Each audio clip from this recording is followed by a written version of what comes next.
There we go. Okay, hello everybody. Turn this down just a little bit. I think that's a good volume level. What does everybody think? Think that'll do it? Cool. Okay, I think we're a go. All right. Hope everyone's had a good month of painting some Conquest. I know I've been jamming on a whole bunch of Conquest stuff, just mostly due to my getting my army rolling for my Escalation League. So, let's see. Well, today, due to hey Raven and Orc, good to see you. If you guys don't follow Orc's Paint Shop, another miniature painter here on Twitch, paints up some good old Conquest. Good to see you. But Raven, how are you doing? How's everyone's weekend going? Let's see what we got here. Okay, so today we are going to be, hey Kit, good to see you. If I can make some of the stream before I head out to work. No worries. Well, I'm glad you're able to pop in as well. I think I might have to I'll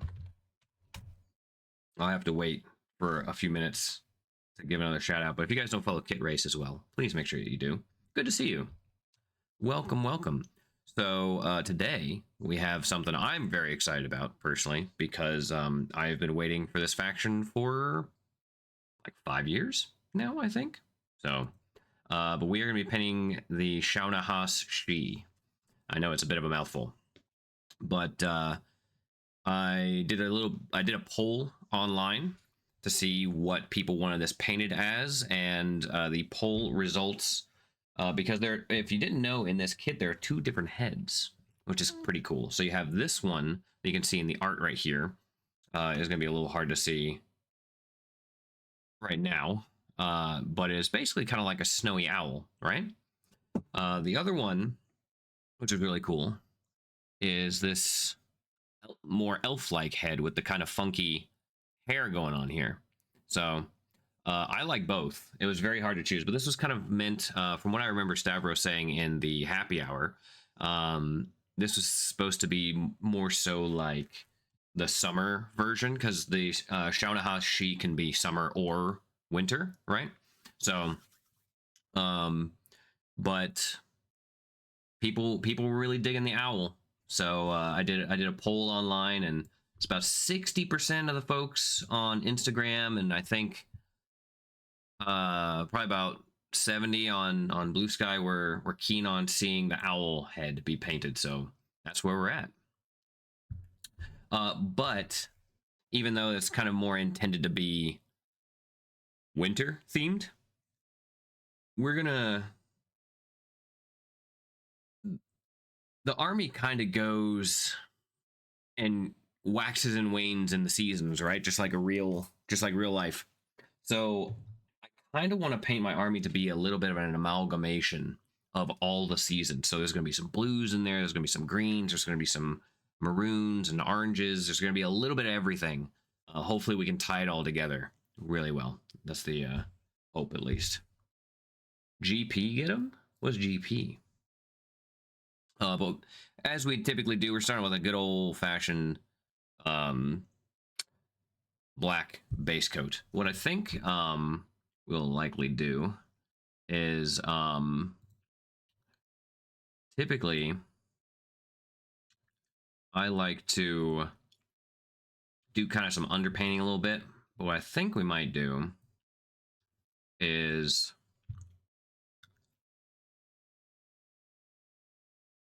try to keep with a bit more of the greens and oranges and reds, but to start out and to kind of give you the what's the word I'm looking for? I suppose the style a little bit. We're gonna try to do a bit more of the green and the orange, I think, going into this. So let's see. But we should start with nice blue paint. So I think we're gonna go, I've been really jamming on the Army Painter paints here over the past wee bit, and they've just been doing it really well for me. So We're gonna probably start out, I think, with a mix of ultramarine blue and black, just to get a little darker. Because I don't want to go. We got our good old matte black here from the Army Painter Fanatics. I don't want to go too light just yet. I want to kind of keep it nice and dark. We're just going to do kind of a 50-50, I think. Has anyone else got their weavers coming in? Because I may or may not have gone overboard. Although I've not pre-ordered my will-o-wisps yet, or my sky draga, or coila draga. Also, I hope you guys are at least amused by the fact that I have been working so hard to try to make sure that I get these pronunciations right. Also, we're probably going to go with a little bit of Imperial Navy as well, I think. The Ultramarine Blue is a little bright. I think a mix of the three will probably go pretty good. But we're going to get a good old, big old monster brush out here. I'm not going to be worried about doing anything too detailed yet. We're just going to go with a big fat brush. This is a number 6, so big old brush. Because we're just going to lay on all this stuff. You could do this with an airbrush. It would be a lot quicker. But again, as you guys know, I try to avoid using kind of more advanced things and techniques. Try to keep this as simple as possible. Just so it's a little bit more accessible for the folks back at home.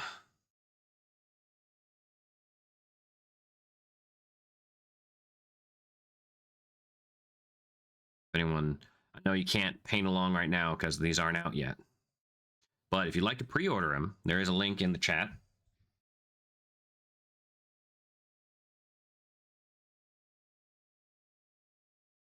Yeah, it's a little too pale.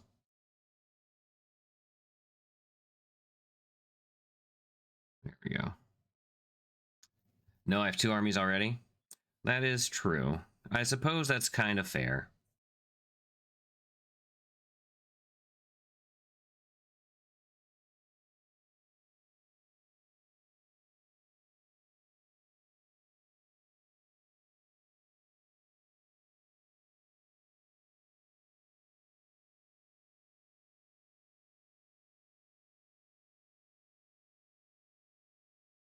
Again, I'm just kind of going in on this kind of quick and dirty. Nothing too crazy.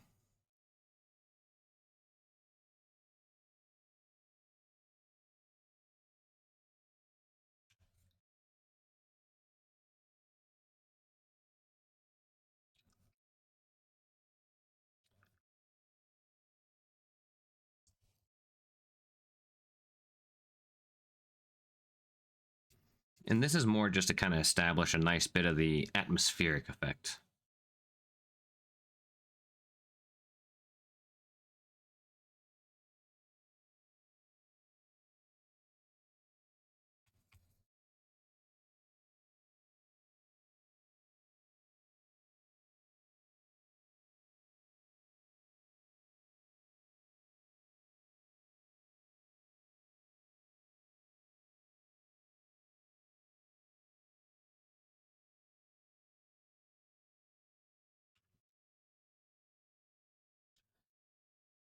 Well, I suppose that's another good question, though. How many people here have multiple armies? Because I have Spires, which is my main force, and I have a budding Euroni army. It's kind of getting there.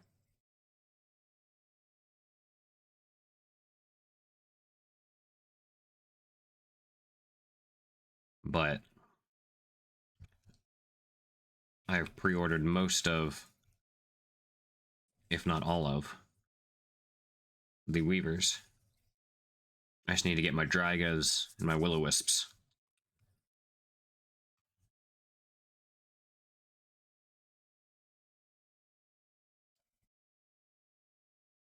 Okay. It's very dark, but it's a good bit of blue we got going on here. So we can kind of work up into some greens from there. Do we want a green skin, or do we want to use... Where'd the other green go? It wasn't green skin that I was going to use. I had another. Oh, there it is. Good old angel green will probably be a good additive to this to kind of work up some of that blue.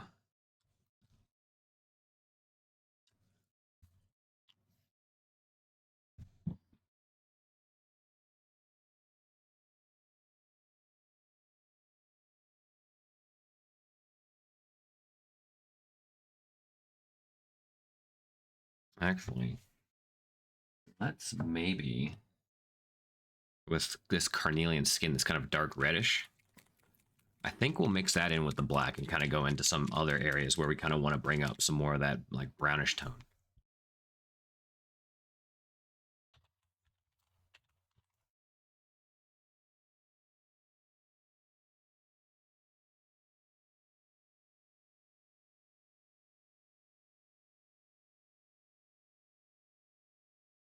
Took me to grab some Conquest, but also probably need, but I did my current backlog before. Nah, you don't need to do that.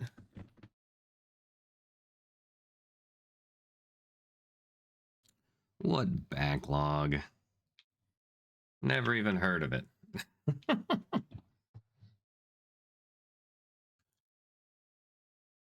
right, a little bit of black and a little bit of carnelian skin. A little more black. It makes a nice kind of dark brown, slightly maroonish tone.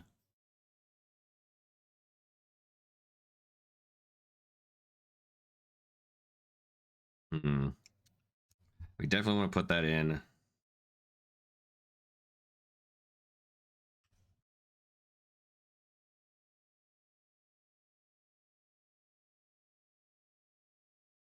Where these trees are. All right.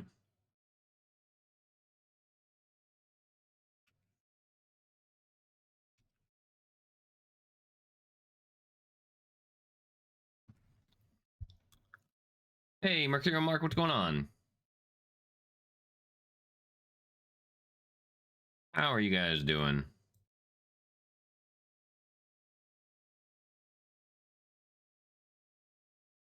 Hmm.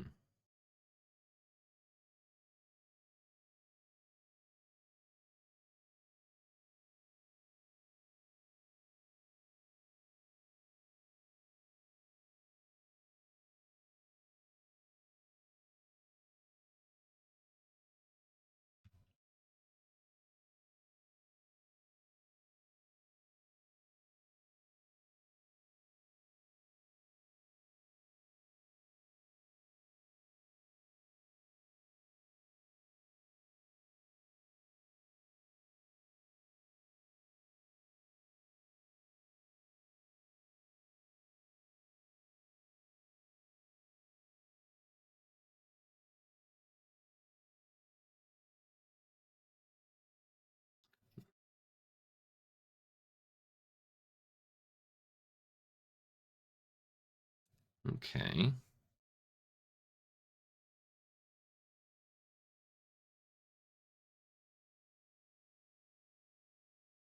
All right, let's try some of that green that we were talking about a little earlier, shall we?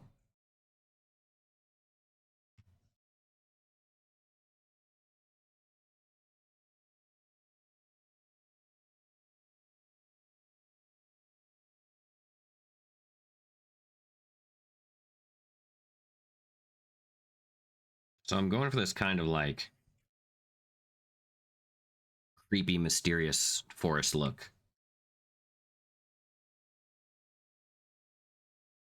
I'm kind of doing a bit of a dry brush of sorts.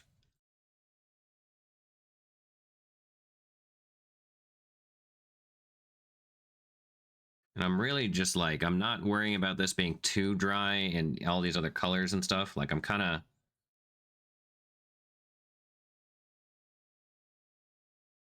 going at them a little brighter. Honestly, I'm kind of experimenting a lot with all this, but I'm hoping that this is going to be kind of like what I'm hoping for. So I had kind of like a semi plan of how I wanted to do this, but I kind of wanted to just do a little bit of experimentation a little bit to see if I can kind of get to where I'm hoping for, I guess, with this. So I do want some greens and stuff in there, because my army's not going to be all winter necessarily, and I want to be able to have like the interchangeability of doing this character as summer or winter. Even though I did make a very summery Oberon, to be fair.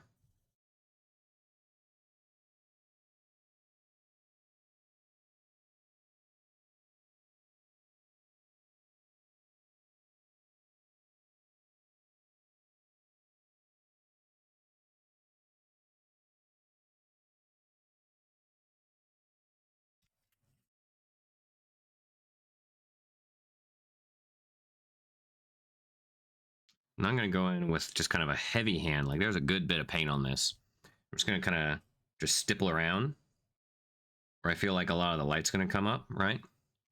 And that way it'll kind of gather a lot of that green in kind of some of the more highlighted areas. But I don't want to do it everywhere. Don't want to go overboard.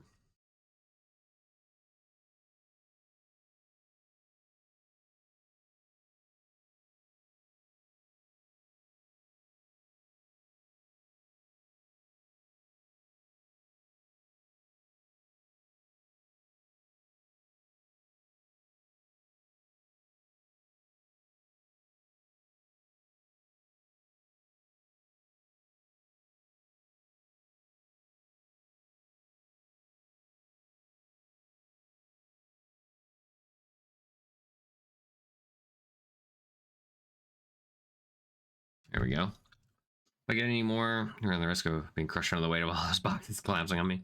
I don't know what you're talking about. Never been in that situation before. I definitely don't have multiple stacks of Conquest boxes behind me. Let's see. But one of the fun things we can kind of do is we can go into. So we got some of these kind of brownish colors here, and I did that because of the I kind of wanted that as like the base of the owl a little bit. We can honestly bring it up a little higher than that. We can kind of go into a little bit of a reddish, I think would be kind of neat. So I'm gonna mix not quite white with this carnelian skin here. Gonna go in.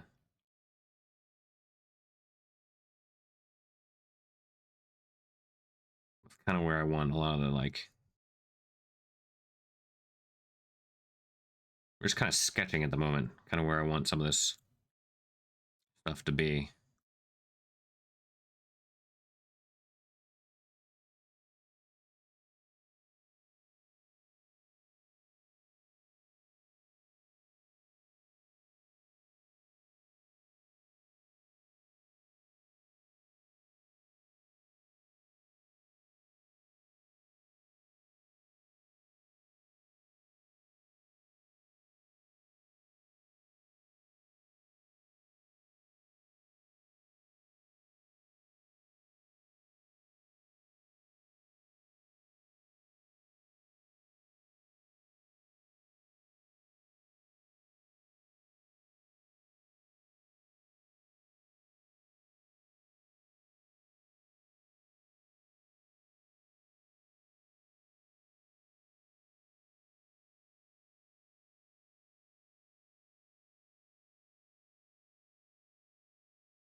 Kind of digging it.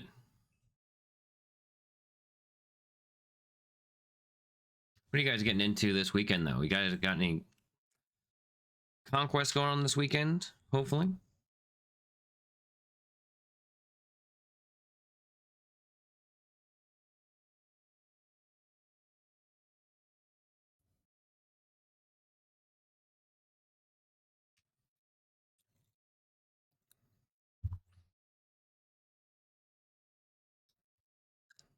I do kind of want to work up some like oranges though, and thinking about that, I'm gonna grab my orange colors. Wyvern Fairy is probably a bit too bright. If we can kind of mix this brown with a little bit of this lava orange, I think it'll work.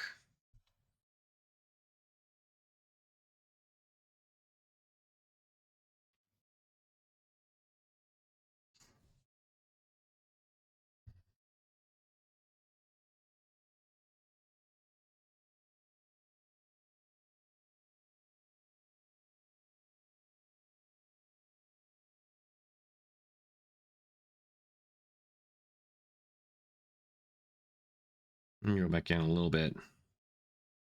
These trees and just kind of put a little bit of green here and there. Because even though they're kind of like dead little trees and stuff, I kind of want them to have a little bit more life than just being brown. So, looks like I got my fingers a little dirty here. There we go.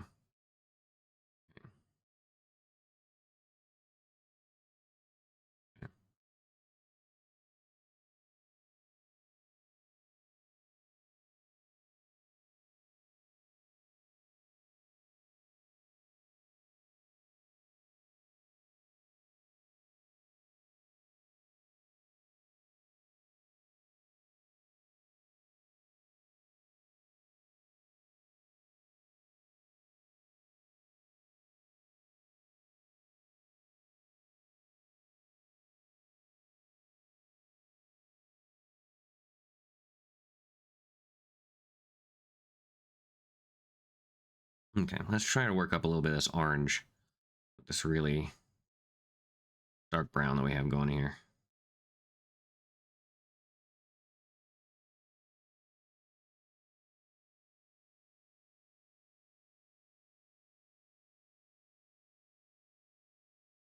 Where do we want this though?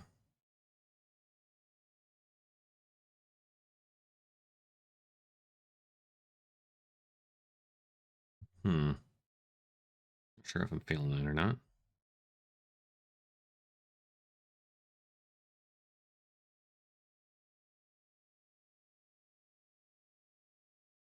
I do definitely want it down here though.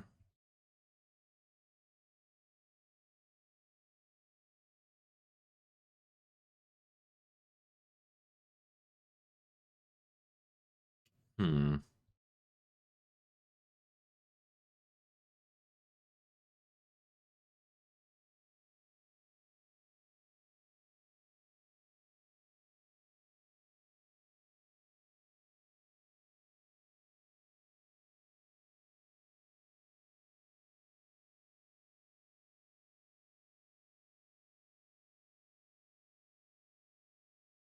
When I tell you I'm experimenting, I really am going in on this experimentation. I'm just kind of putting colors where I think they might be kind of neat. So I have this darkish orange kind of going on here.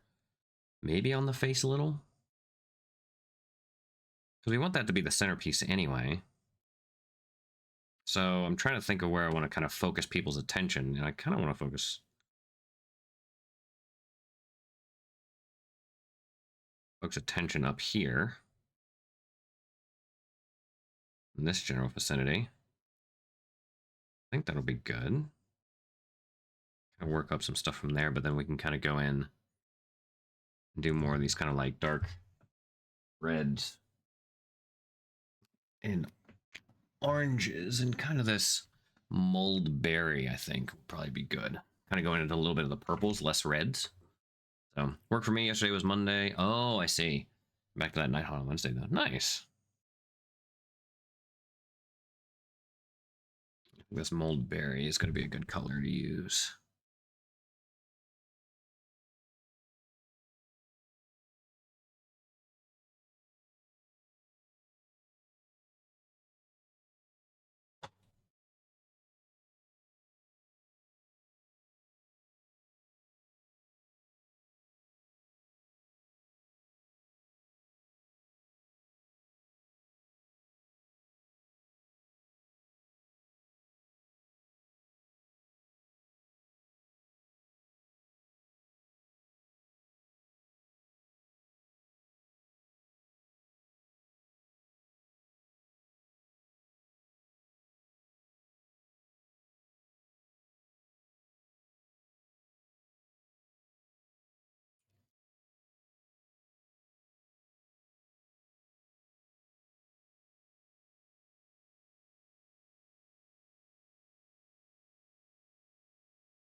I've been trying to experiment with doing a bit more like wet mixing, so you can see how it's just kind of like, it's a little dark, I do apologize, but you can kind of see how we just have like these greens, like this very dark blue base with some greens coming through, and same on the dress, but then it goes up into this kind of like orangish color here and these kind of reddish. I think this is going to be kind of the move.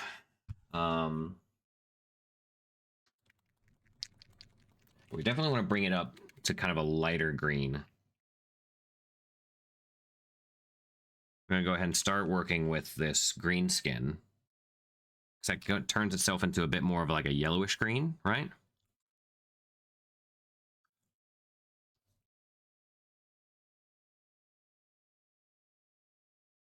That is kind of where we're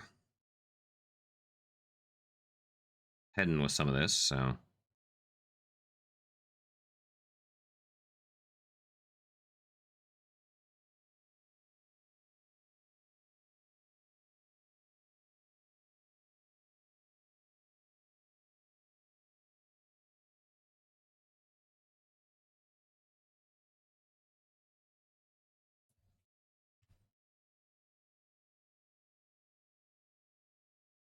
Hey, Voxel Forge, what's going on? How are you doing this fine weekend? Everybody in the getting into the Halloween mood? I was going to say that it was about this time last year that I was painting up the murderous fish gnome.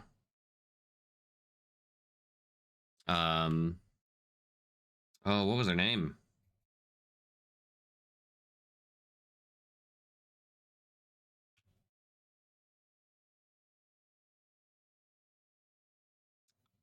Fishidius. That's what it was. Yeah, Fishidius.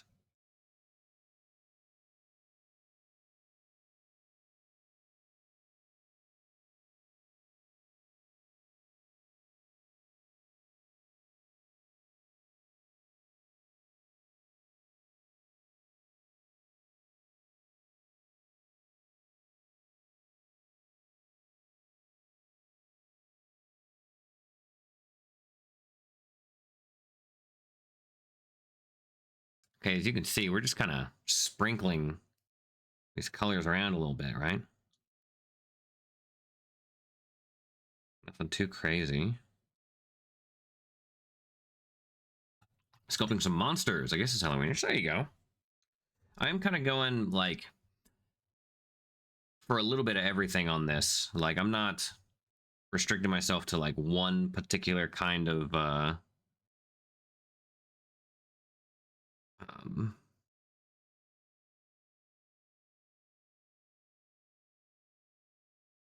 color and paint, you know? We got some blues in here.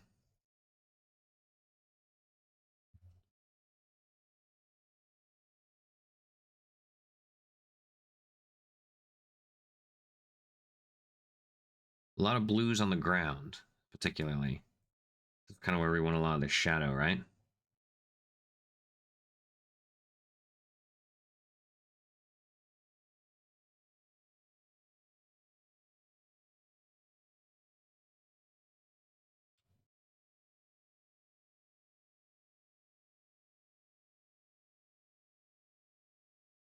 We're kind of sticking with blues for the shadows, but we're going all the way up into these kind of like brighter yellow, greens, and oranges, and hopefully red as well. I think that'll be pretty cool looking.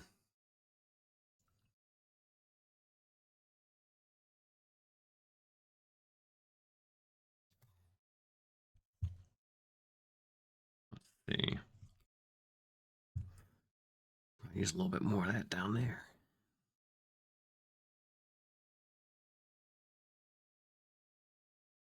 Trying to remember to keep in mind the shadows. It's one thing I always kind of struggle with is making sure I keep good shadows in these places.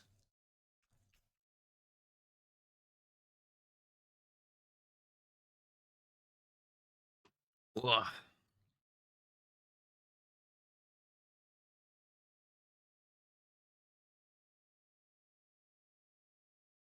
Putting some browns back on these trees here.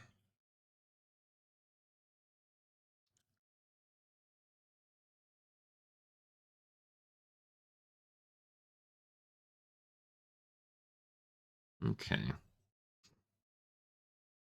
All right, I think we're gonna finally switch to a smaller brush. We're gonna start working in some details. It's gonna be a 0, but I think there's a modified 0. No, it's too small. Let's not go quite that small. Let's go with this. Oh, it is a 0. Well, never mind. It's this one is a Kalinsky. So we're still using the same paints. We are going to use that lava orange. Mix it a little bit more in with that brown we were using earlier, just to get a bit of a brighter color. Nothing too crazy. Just gonna go over some of these areas here. Not quite a dry brush, but almost there.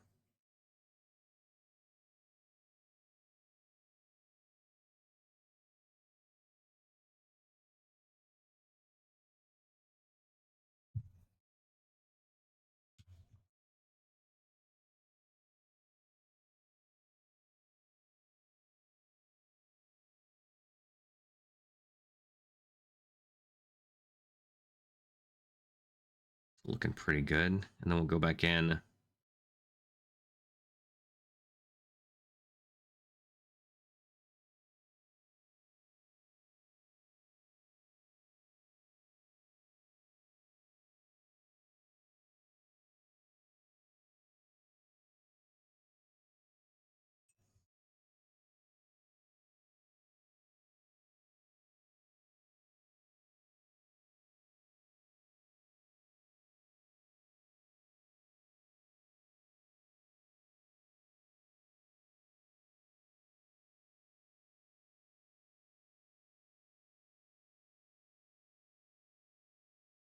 This mix of the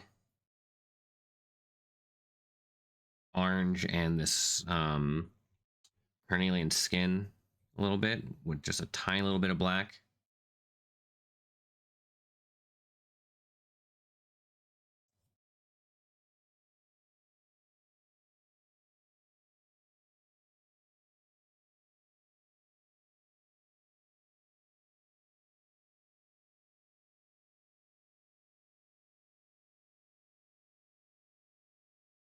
There's a little too much of that orange, not enough of that black. There we go.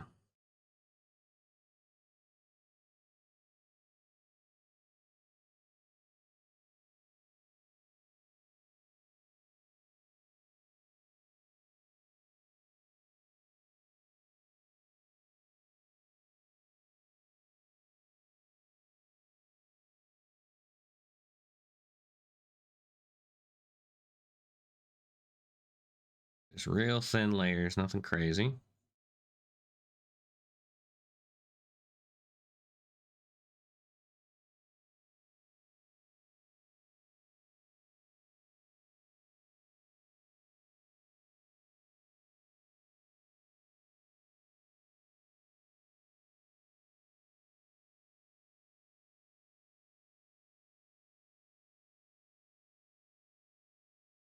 We are still trying to go with that kind of snowy owl look.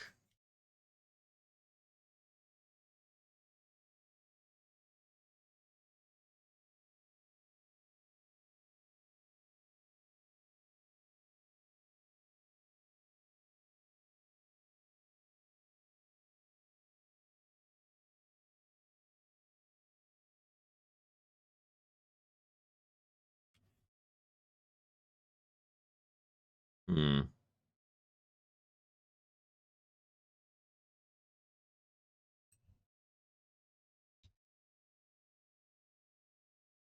Let's do...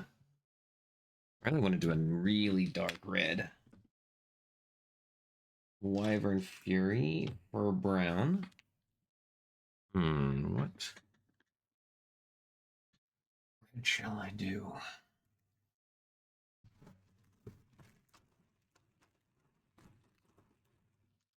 Oh, I got my oak brown here. That would be good.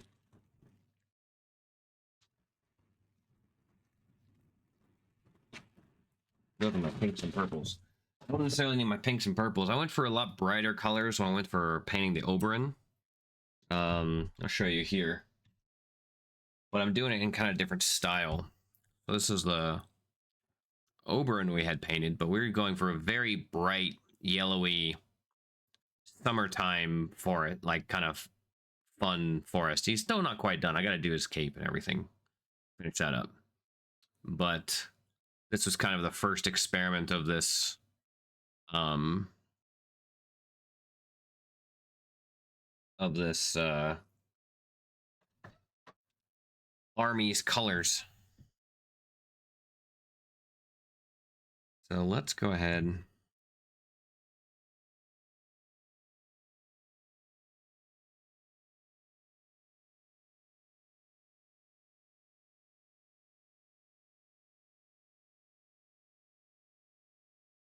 Get into the orange a little bit more.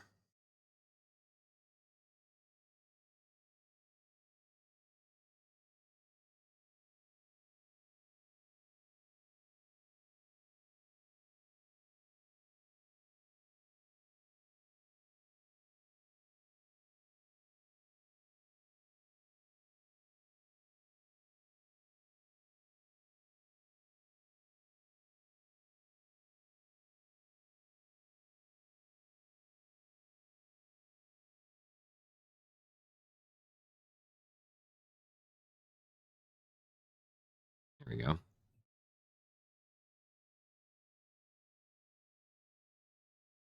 Now we got a lot of these colors kind of working out pretty well. We can start going in with a little bit of a detail, I think. Ooh, that's a 3. It's going to be a little too big, I think.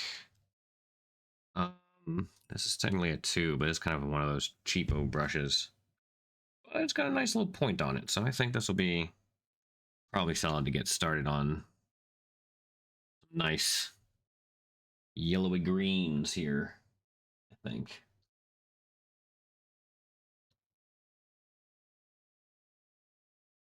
we can start going in, trying to put stuff where these highlights are going to go.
Okay, we're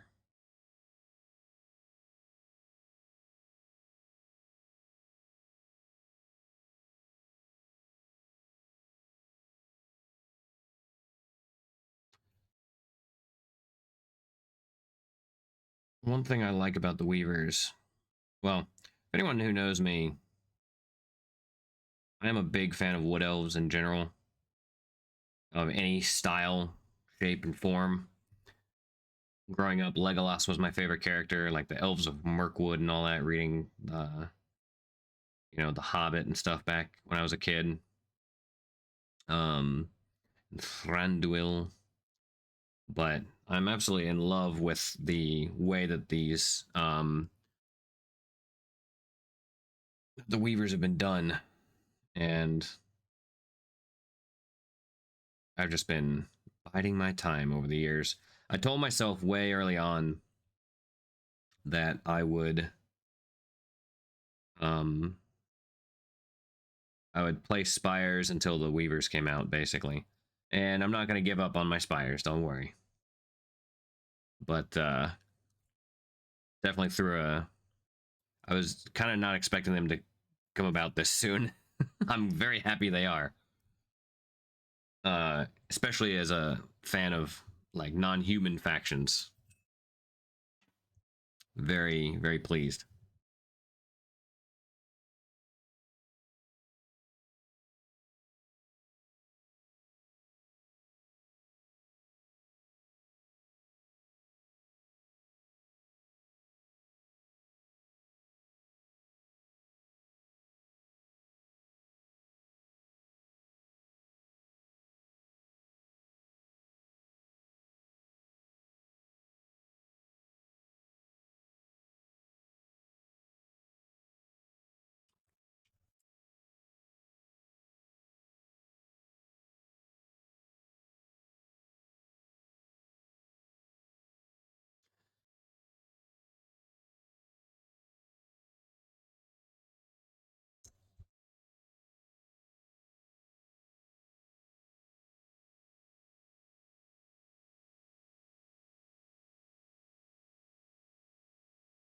Okay, this is gonna be really. I am really experimenting pretty hard on this, so this is gonna be very very different than how I normally paint, which I'm a little bit out of my comfort zone, which I think is a really good thing to do.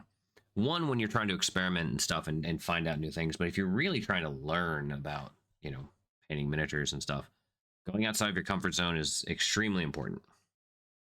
So we're just gonna keep jamming, keep pushing the envelope a little bit, and you know, it might end up not as well as I had hoped, but you never know.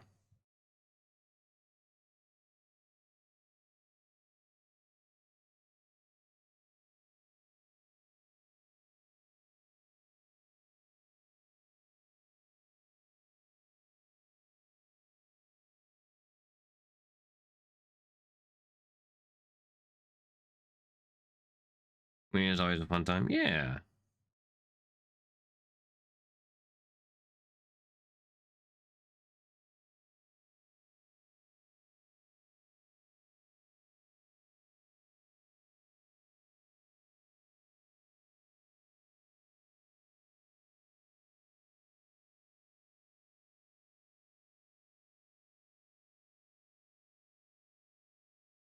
Right now, I'm not terribly concerned with a lot of these details.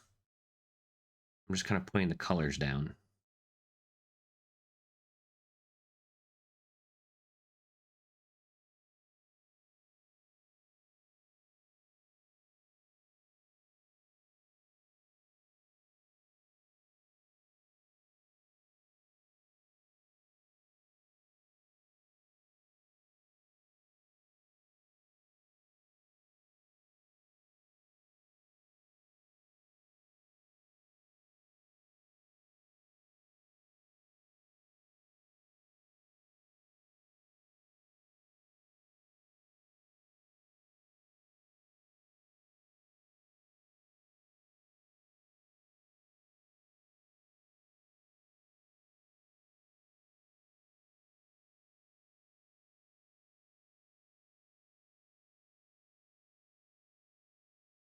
Hey, Chuck, what's going on?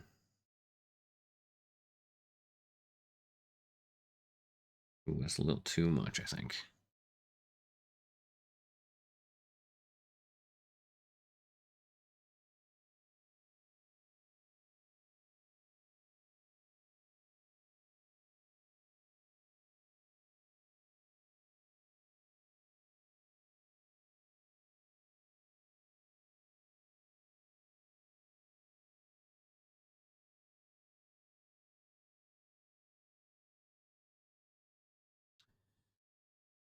Putting lots of my old Dominion models. Much work. Trying to come up with a paint scheme for the. Oh, okay. For the old Dominion, huh? I'd usually start off by advising going with your favorite colors. But is there anything that maybe you'd like to do, but are just not feeling up to it? Or is, maybe we can help you pin something down?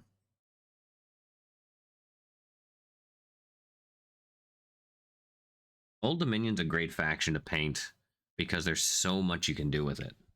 But I can also see that being a little daunting.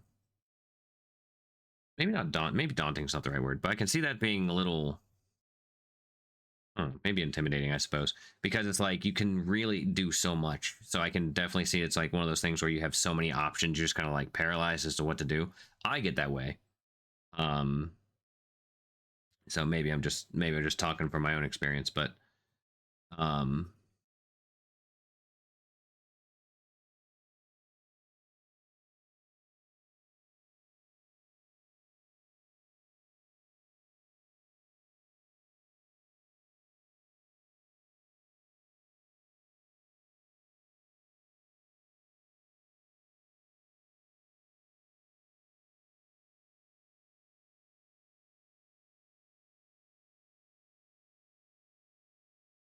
I like to keep it simple.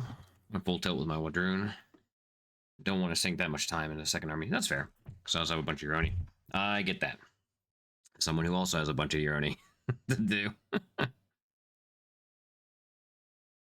But yeah, that's the other thing too, is like trying to make sure that you are at a place that you're happy with when it comes to um uh when it comes to painting an army of all things too. Painting armies is a whole different thing. Like painting a character and stuff, painting single figures, super easy because you can really do whatever you want and have a great time. Painting armies, being okay with a color scheme that goes over and over and over and doing it all the time and doing lots and lots of it and all that stuff, that's where things start getting difficult.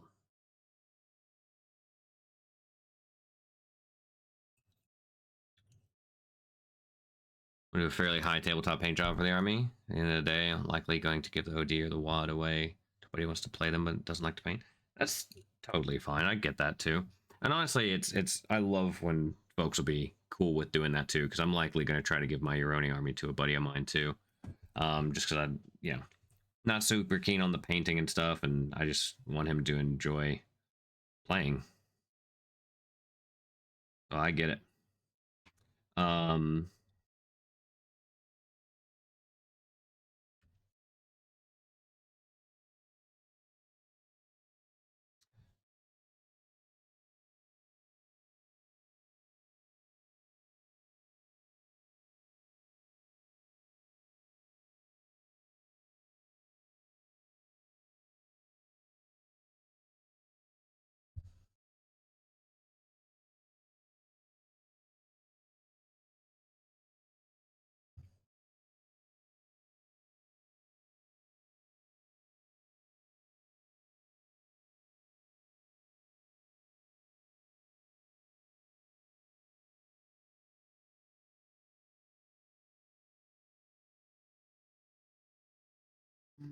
but I'd say probably one of the easier things you can go with, maybe not easier necessarily, but like one of the more palatable things you could probably do for the Old Dominion is kind of just lean into the grungeness of it.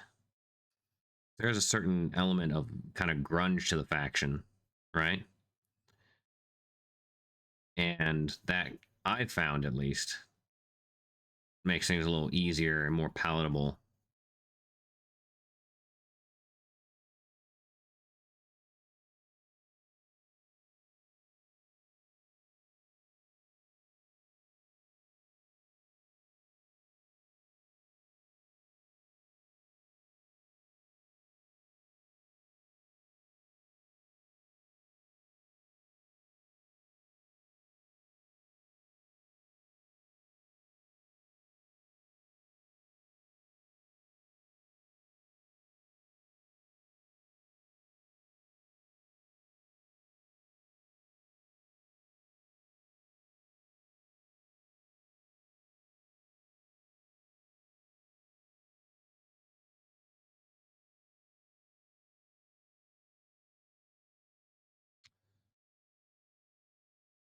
But kind of I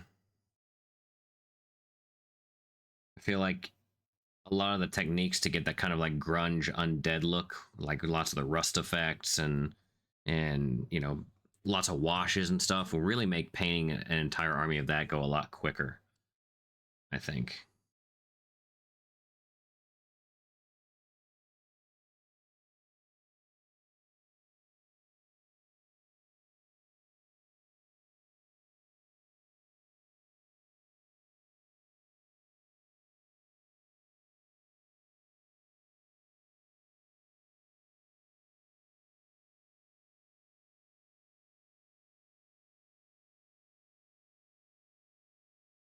Hey, Falling Freely, how's it going? You guys don't follow Falling Freely, an award-winning miniature painter here on Twitch, absolutely phenomenal. I'm gonna get her to paint some Conquest here soon. Got a jet. Hope the rest of the stream goes great. Well, I appreciate that, Kit. Thank you so much for hanging out for the bit that you could. And again, if you guys can, I can only do one chat every once in a while, so I apologize, Kit. I'll get you one probably after you go. But if you guys don't follow Kit Race as well, please make sure that you do. Really enjoying watching my wife struggle to put together the Sphere products model case. Got her for her birthday. Oh, nice. I don't think I've seen that one. I've been using A cases personally.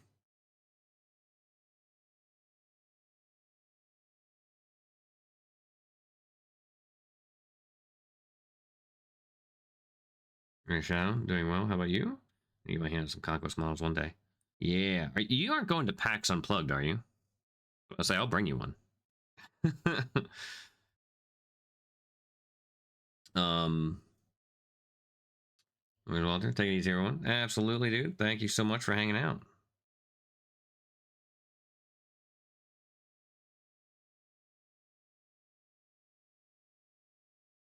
It sounds to me, Adepticon. That's fair.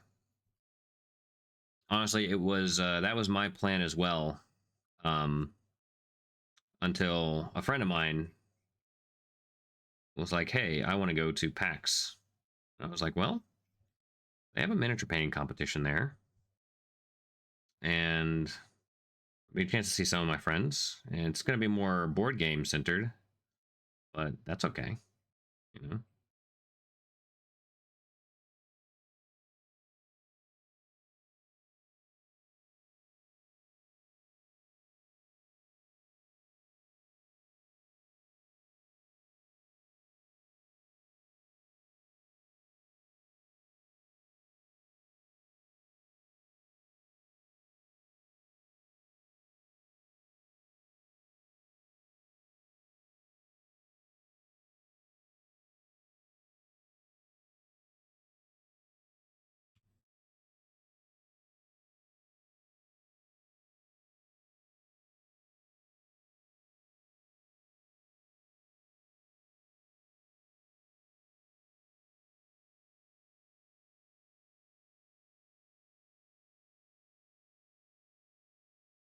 Where's PAX again? It's in Philadelphia, mystical land of Philadelphia.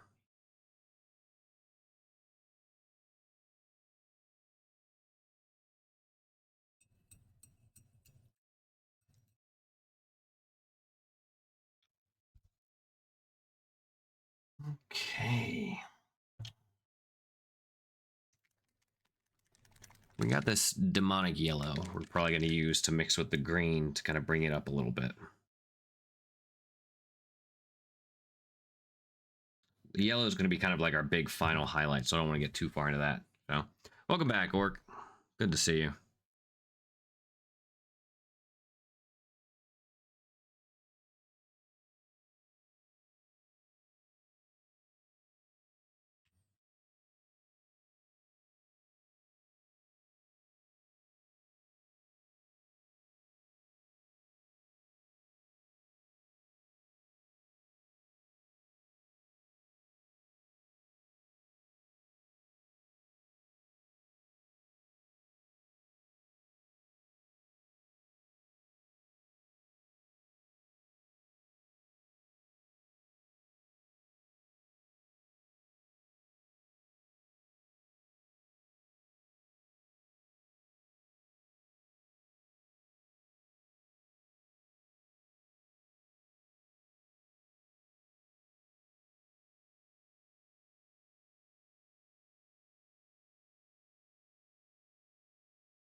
Bodacious Pie, good to see you. Another awesome streamer here on Twitch. What are you up to, my friend? Appreciate you popping in.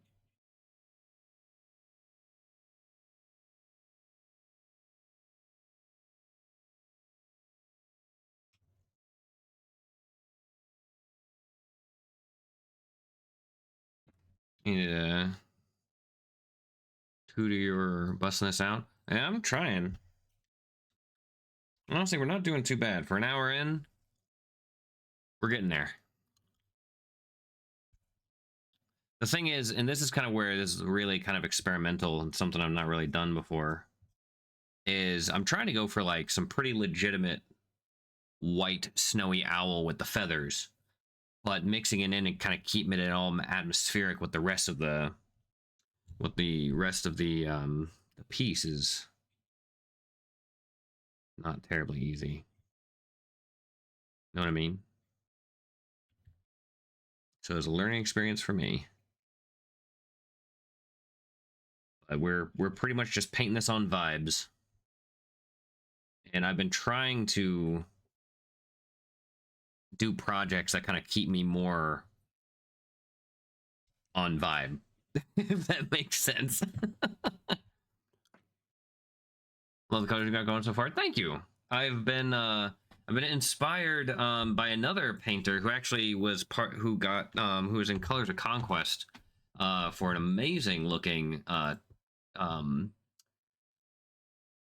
apex predator they painted in this kind of like spotted Tyrannosaurus feathered color.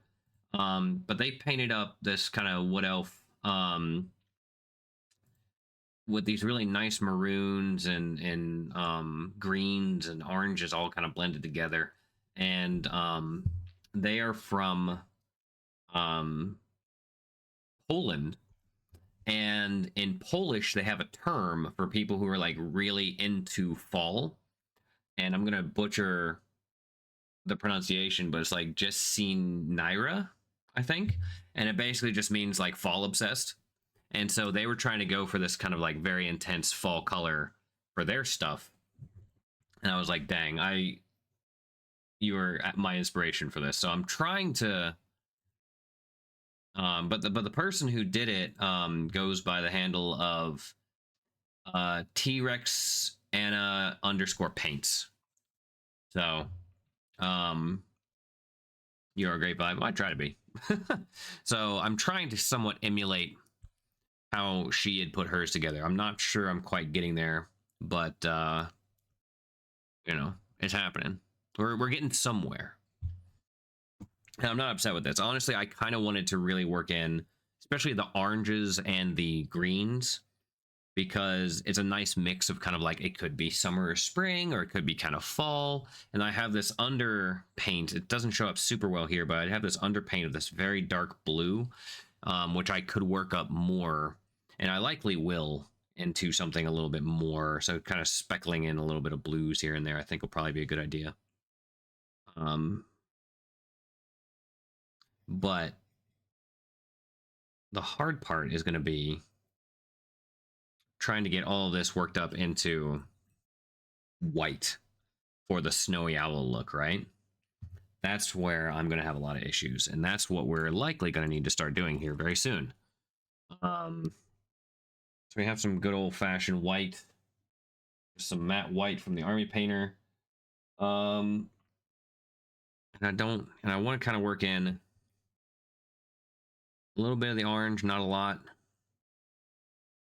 And then the carnelian skin, a good hefty dose of that.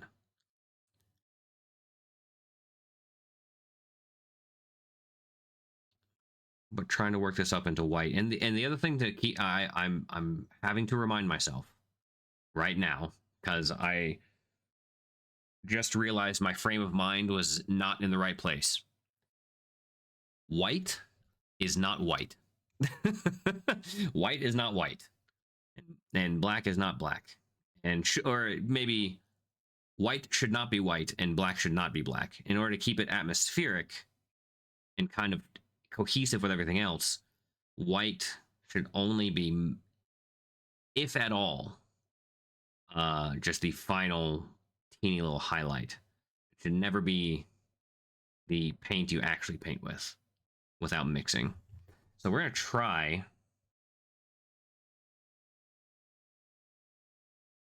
to go in with that a little bit with that in mind. So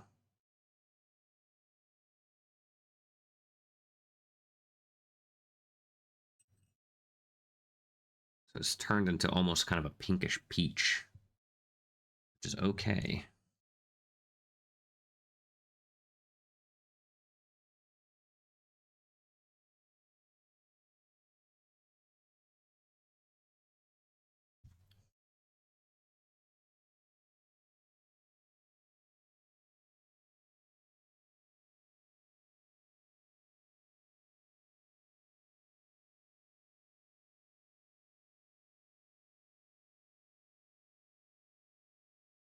Big wisdom. Oh, great one taking notes. Yeah, it's actually something I learned, and it's one of those things, and I always have to kind of remind myself of a lot of these art rules, if that makes sense. But right now I am starting at one section of the menu of where these things are, right? And I'm just kind of pulling outwards to kind of get that nice um, texture.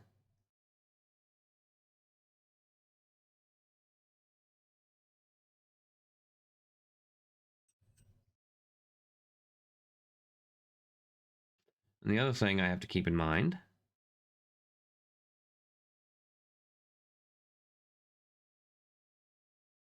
is not to go all the way up or down on either side, because we're just trying to get these to highlight, right?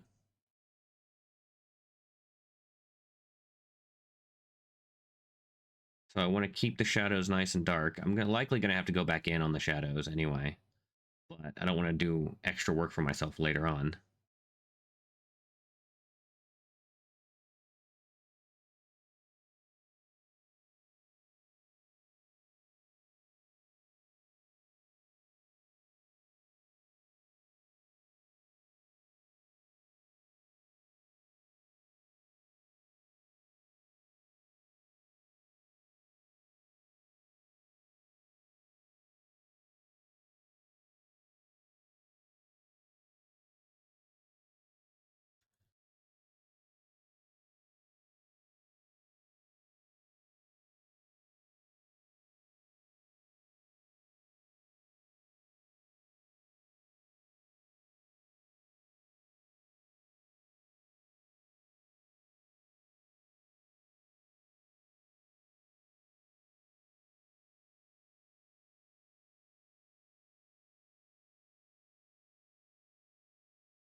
Trying to paint with a steady hand is not easy. Okay.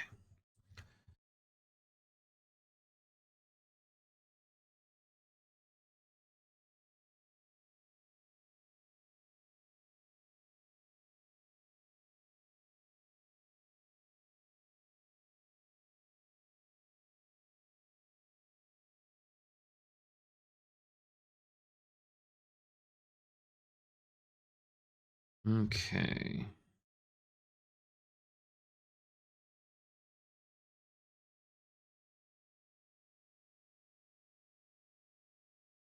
Get some of those textured highlights down here on these feathers as well.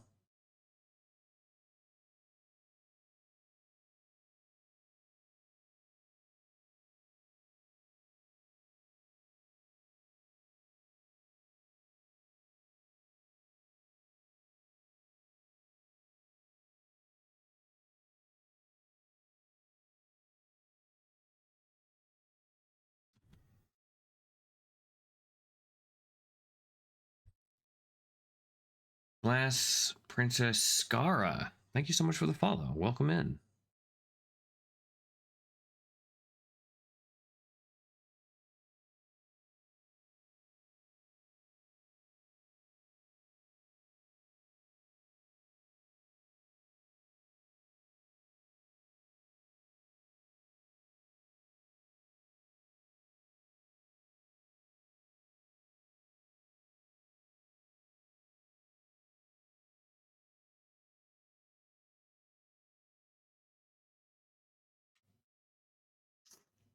Court of Summer. Yeah, kinda. So I am using the same the owl face. But I'm trying to go, and we're going to be working back on this a little bit. Obviously, we have a lot of like greens kind of going on in here, but I'm going to work up some of these oranges and whatnot as well. Because one thing I really like about this faction is they go back and forth from summer and winter and all that stuff. So I want kind of all of this army to look like it's changing. So I'm going to add some more blues in here, a little bit here and there. We got some of the oranges and reds to kind of go with a uh a more kind of autumn style, but then we also have some nice solid greens for kind of spring and summer and stuff too. So we're kind of mixing it up a little bit. I think that's kind of the best way I can go about it. But I really wanted to make sure that the owl was represented as best as I could. So we're trying to do that at the moment.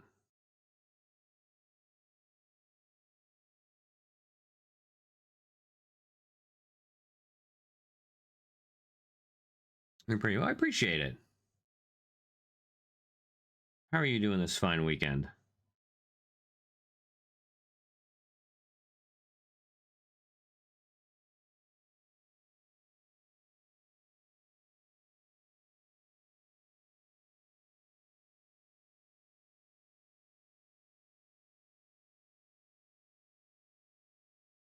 You working on any fun conquest stuff?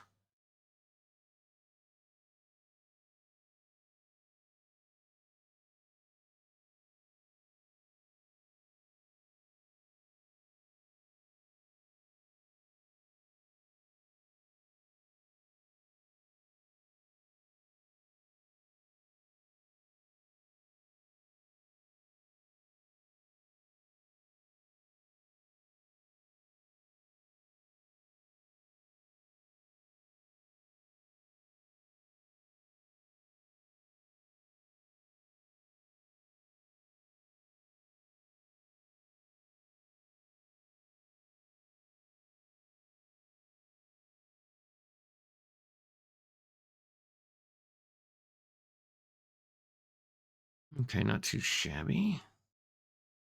We got all that to do.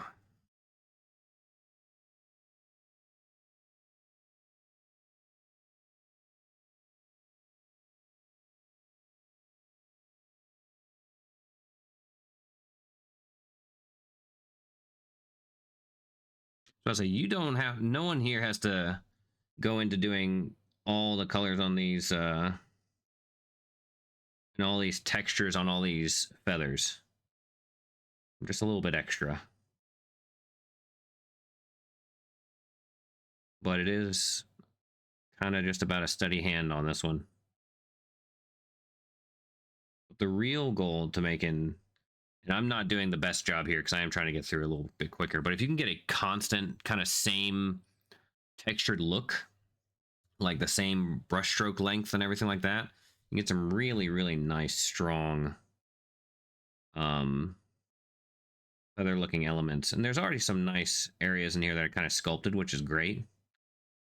But what's one of the things I really appreciate about this, about a lot of these conquest models, is that they do a really good job of like not over detailing anything, but keeping things detailed enough that it's still interesting, but not enough that it overpowers everything. How I'm doing. Doing okay. Recovering from too much activity this week. Energy, disability. Oh, I see. We're on a Sorcerer King's army. Nice, nice, nice, nice.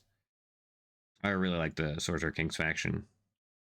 I've been trying to convince some of my local folks to play some of them, because this is the Weavers are now going to be my third army, so I can't. Well, I suppose we can always use more Conquest minis. Isn't that right, Mark?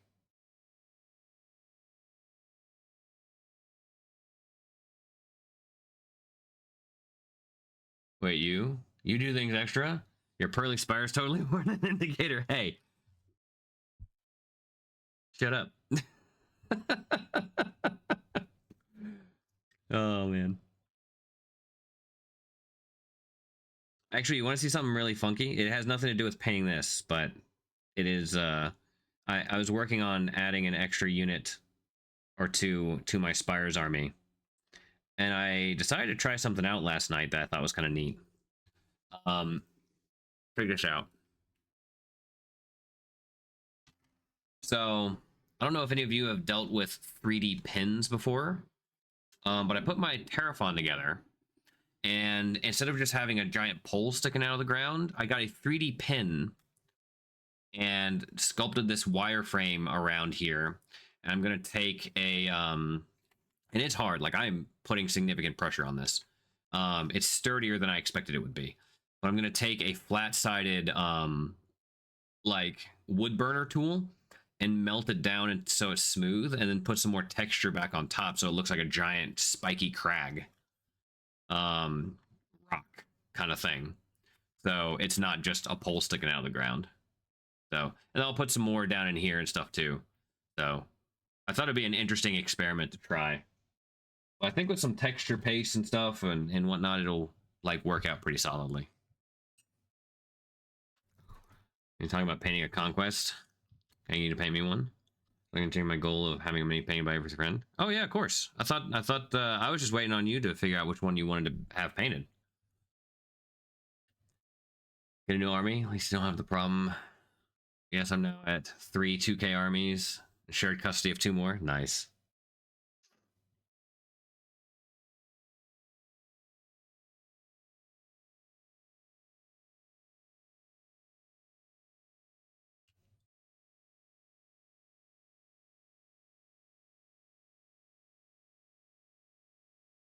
Oh, is it falling? I see. I know we have that. Okay.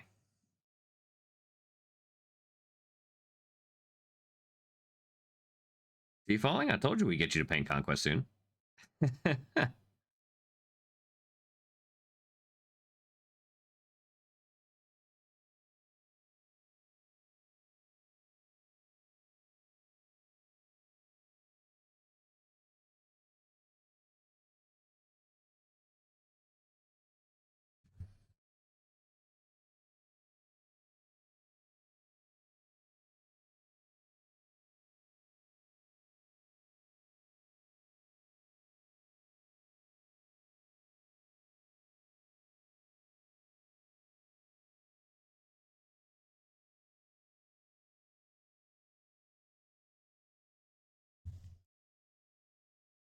I wanted to hear if you saw many you really loved for painting. No interest in playing than having. Ooh, there is change with the Weaver Nation attacked. Fair. Yeah, that's fair indeed. Well,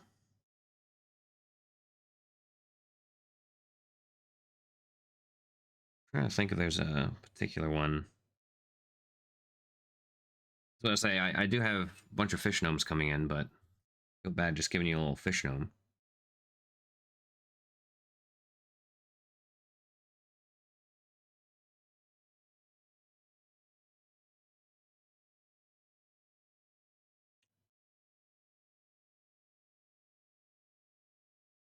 There are a ton of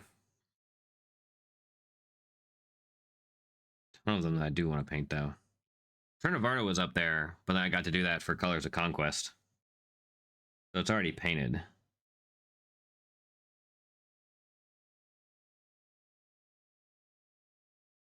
These are all later problems. Oh yeah, for sure. Look forward to starting the Weaver Curse army next year after my sorcerers are done. Nice. And so I fell with the Moth Rider. Oh yeah. I was, you know, when I first saw it, I wasn't sure how I felt about the Moth Riders, but the more I took a look at it, I was like, you know what? I dig these a lot. That happens pretty often. The one I was, I mean, I was sold on just the concept in the beginning, just because, again, I am obsessed with anything Wood Elf styled.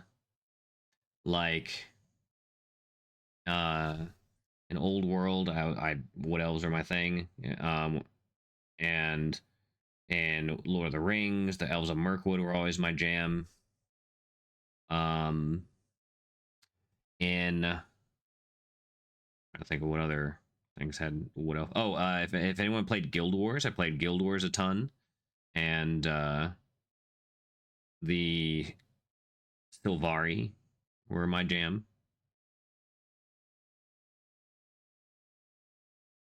In Warcraft, the closest thing I could get was like Night Elves. So I played Night Elves.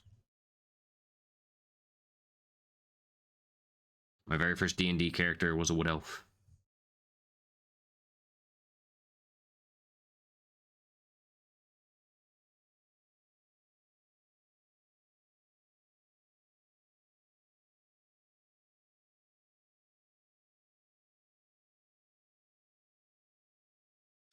Actually, DM you at some point? Yeah, for sure. We'll figure something out. I was about to say, on my plate at the moment, it's trying to get more of my spires done. Although I'm not super worried about paying them. I'm just trying to make sure that they're like built and ready for my local league.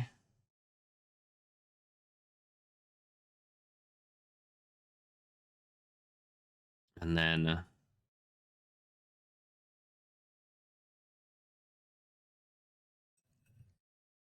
magical hippies, aka druids. Love the butterfly moths. Yeah. It was the Cran Guardian, or the Cron Guardians, I'm sorry. The Cron Guardians that sold me in terms of the minis. I like um the current skirmishers well enough. Like it's so nice to just have elves on the battlefield, you know? As someone who is a big elf fan in general, it is so nice to just be able to be like, yeah, because I mean, Spires is great. I really like the Spires.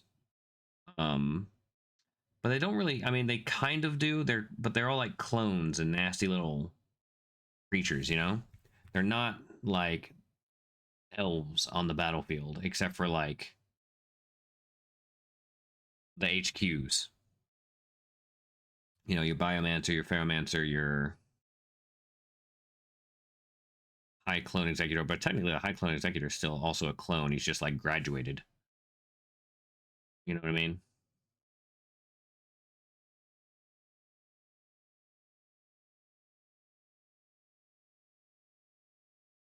So that one of the Guardian minis is a wood loincloth. Yeah, I did see that.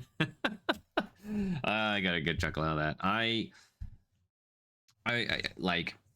I will say I am going to have more than enough. Um, for more than enough weavers for an army, kind of right out the gate. I'm just waiting for them to get officially released and sent to me. I didn't actually do a tally of how many points, but I essentially ordered 2 boxes of the starter set plus extra.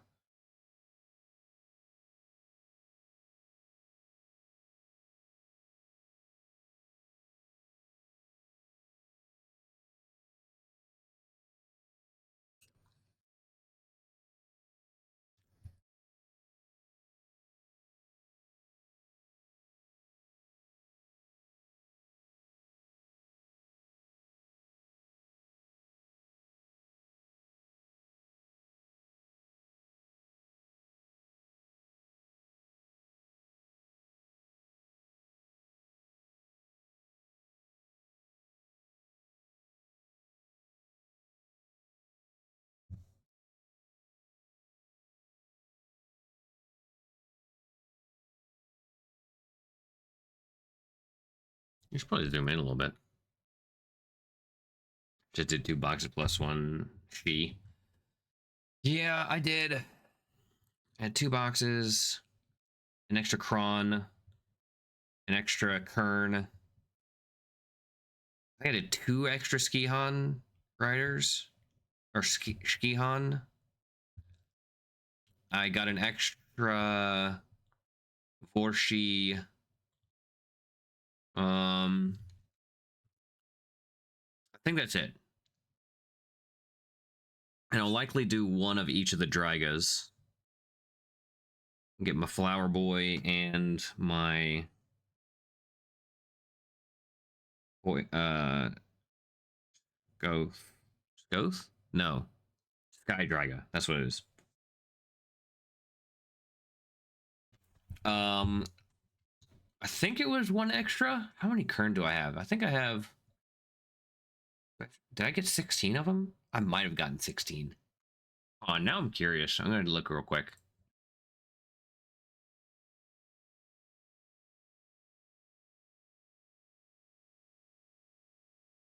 I'm not going to put it up on screen for, I feel like, obvious reasons.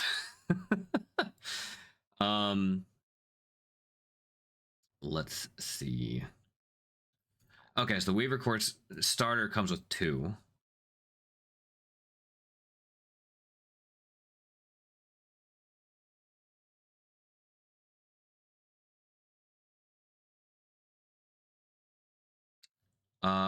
Yeah, I ended up getting 4 total, so that's it, including the starter kits. So, or wait, I think it was no.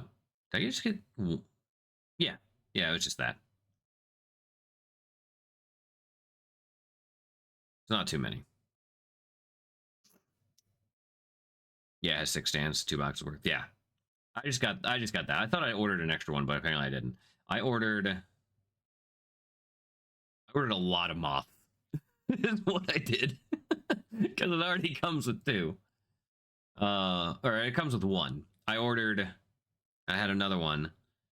So I have a total of 4 boxes of moths coming in, including the starter sets. I have a total of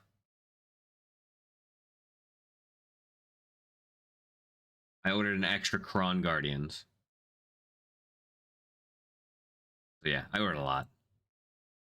I always need more moth and more treatment. Yeah, exactly. I figured it's usually safe to go with 3 boxes of whatever for most army builds I've found. You don't typically need more than that unless you're doing something really funky.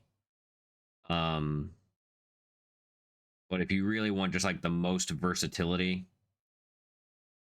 then having 3 of anything usually gives you like everything you should need, plus extra.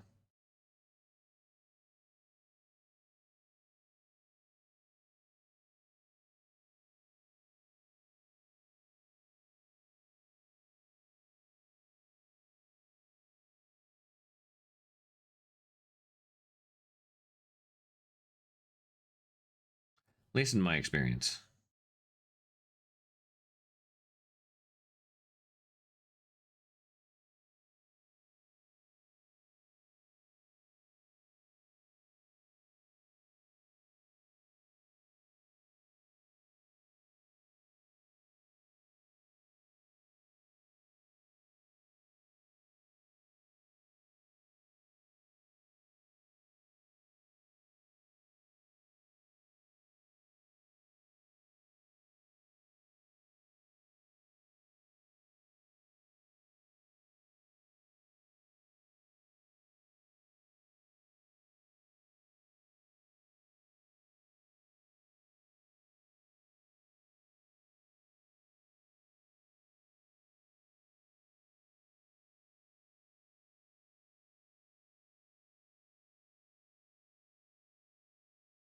Are you gonna post pictures of the mini after the stream? Love to show my wife. I wasn't intending on posting directly after. I usually post it like a few days after, just so I can like get a nice picture of it. But what I can do, like directly after stream, is I will post it to my Blue Sky and Instagram story. Does that work?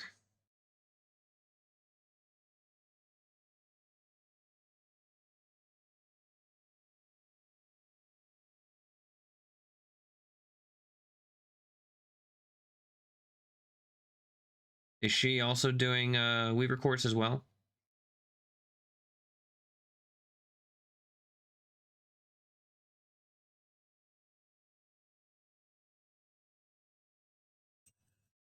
Sure. Awesome.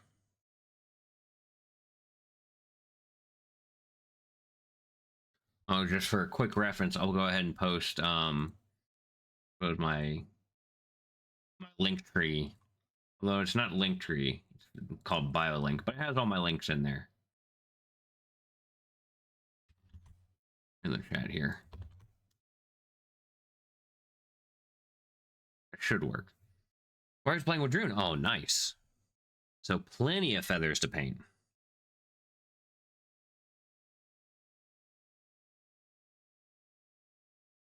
I think on one of my streams, we ended up counting how many feathers were on the Apex Predator. And I want to say it was about 850-ish. It's been a while. I might have to go back and do that again.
And also, Skara, if that's okay to call you Skara, we usually get these uploaded to the Parabellum YouTube a few days afterwards as well. So if you're not on the Parabellum YouTube channel, we have all the Colors of Conquests and kind of paint alongs that we've been doing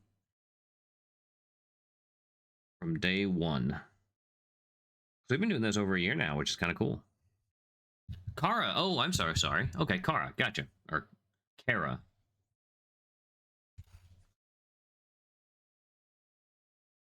Princess Kara. Kara. Cool. For some reason, I saw Skara.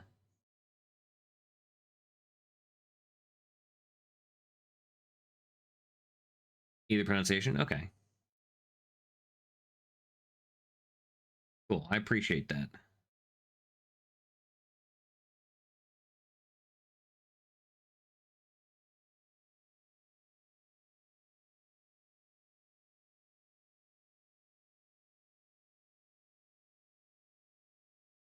How long have you and the wife been playing Conquest?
These littler feathers, it's a lot harder to get that texture on there.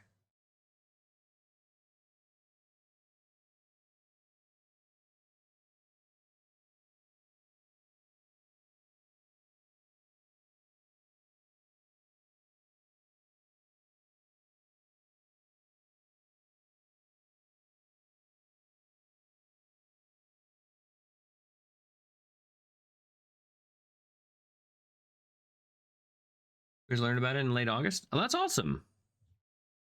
That's super cool.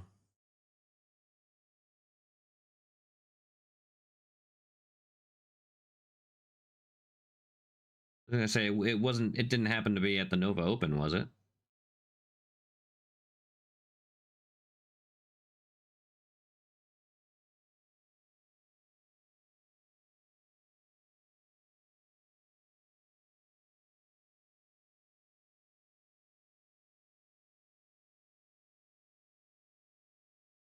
Because I was there trying to spread the good word.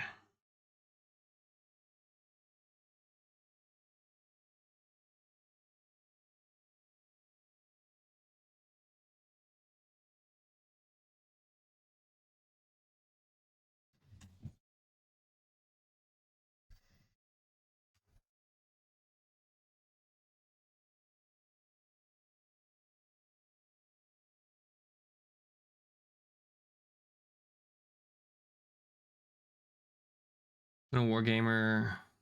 Been a wargame for a couple years. Met a couple guys at a local game shop. I moved in with her. It's her first. Oh, that's awesome! That's so cool to hear.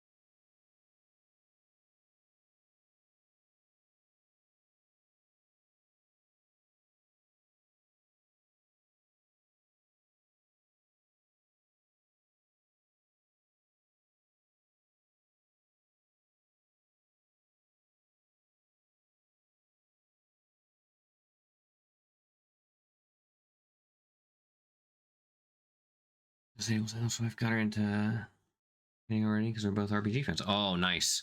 Well, I don't know if this would be up your alley or not, but I do know that Parabellum is working on an RPG as well.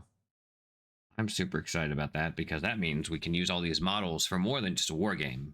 We can also use it for an RPG, which is super cool sounding to me.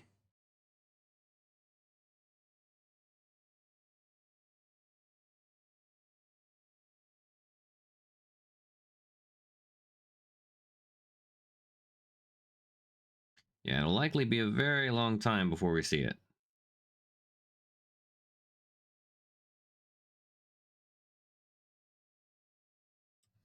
Just knowing how RPG production goes.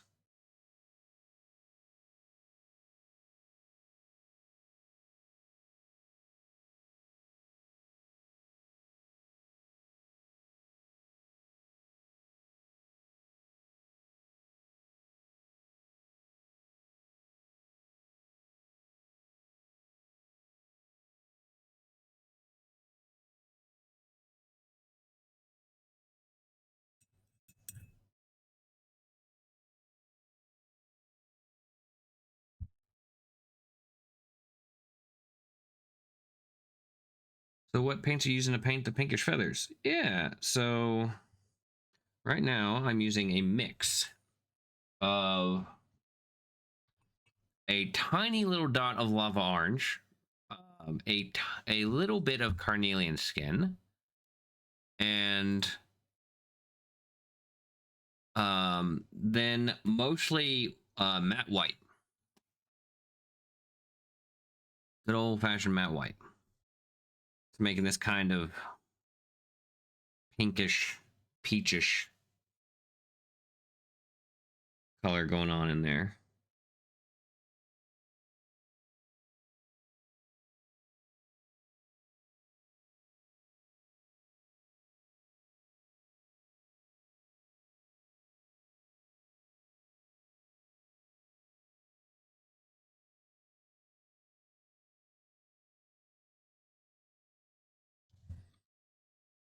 Hmm.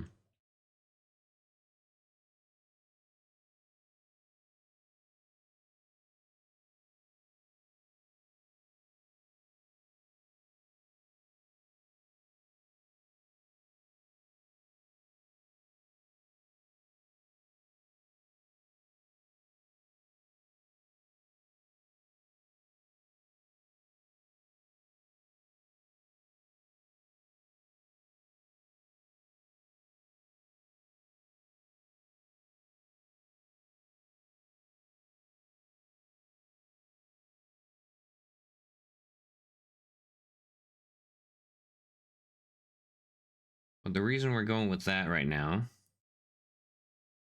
because I try never to use, we still want to try to work in this like snowy owl look, right? But I don't want to get into using a pure white at all if possible, but we might need to do it for some highlights here and there. Because if you think about it, how many things do you typically see that are pure white? And before anyone starts listing off any, if you really look close, like to a swan, for example, you'll see a little bit of yellow in there. You'll see a little bit of usually from either the sun or just kind of dirt from the wings and whatnot. You'll see sometimes, depending on the lighting, you might see a little bit of blue going through those feathers and stuff. And that's kind of the point. Is in nature, there's rarely anything that's just a pure flat white. So I tend to try, and same thing with black. I tend to try to avoid using pure black and pure white for those reasons. And so it kind of helps bring everything in a little bit more atmospherically, and which I think helps out a good bit. Oh, I did kind of want to make her hair, but she's also got the feathers.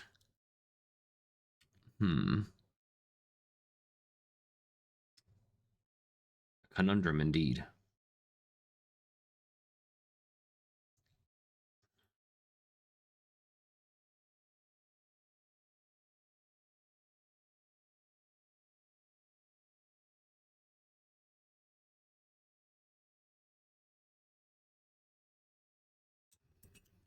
Stick with the peachy pink.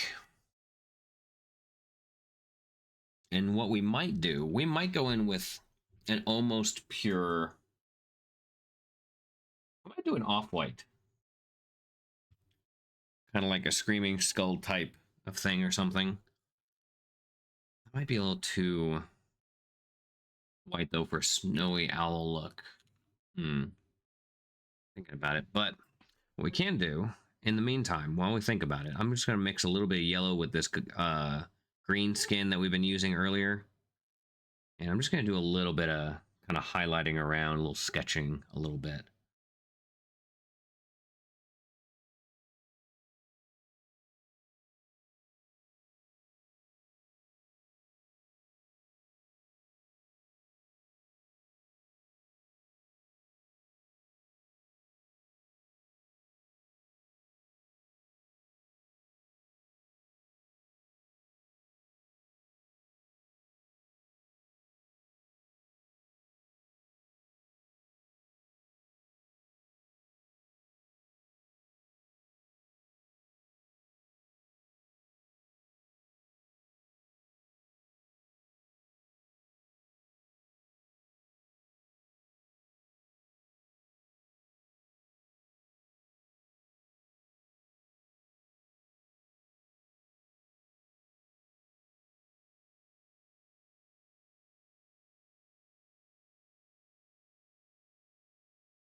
That's pretty good. Let's get up here.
Okay, that's pretty good.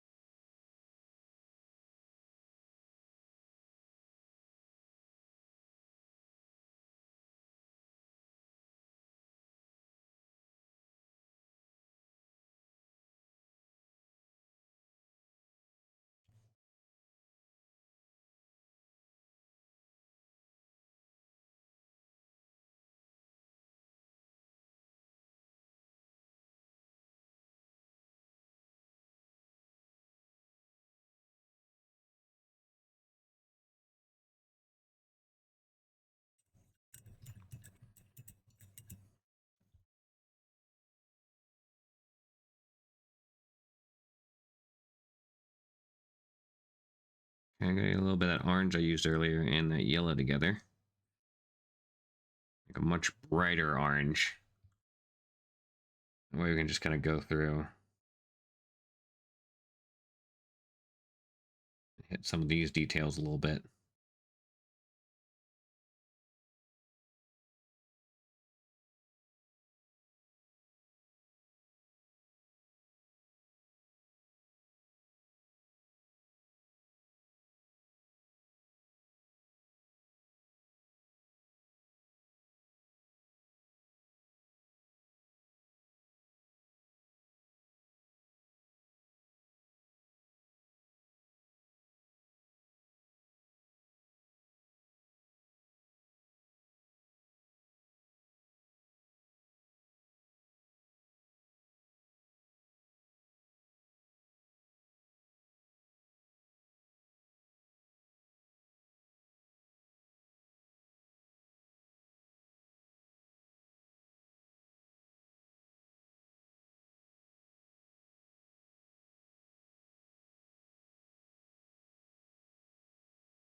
Here we go.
This is kind of working out. Still not quite what I was expecting or kind of hoping for, but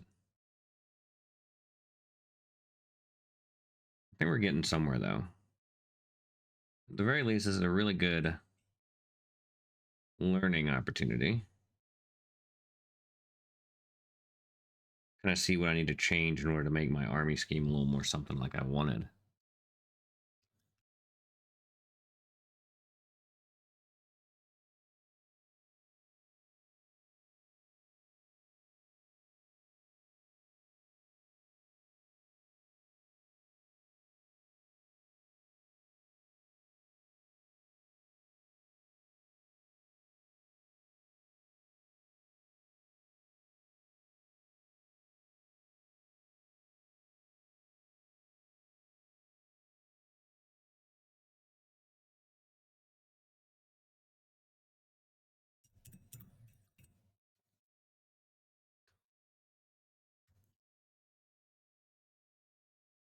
Hmm.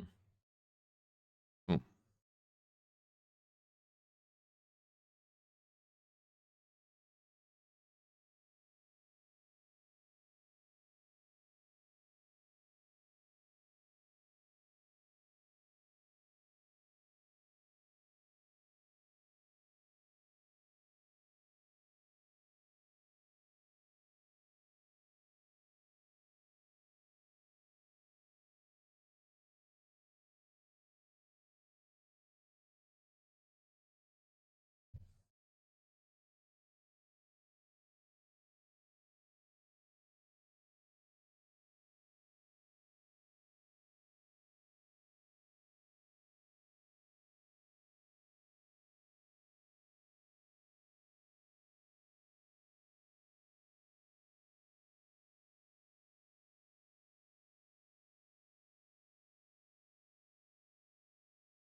Not too bad.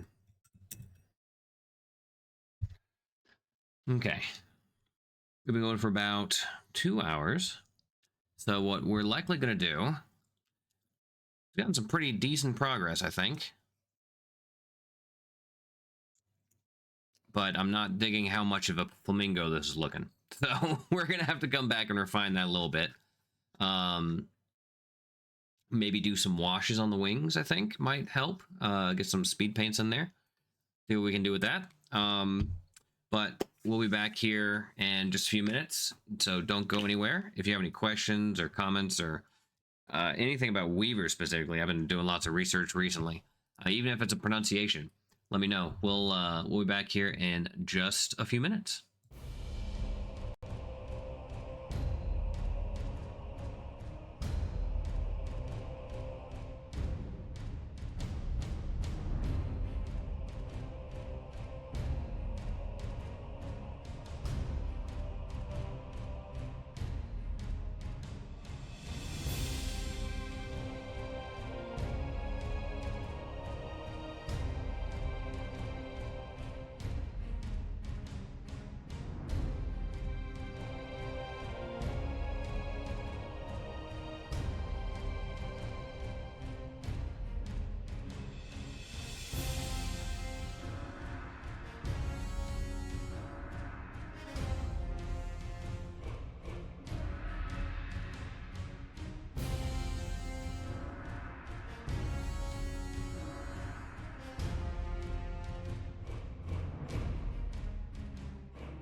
Alrighty.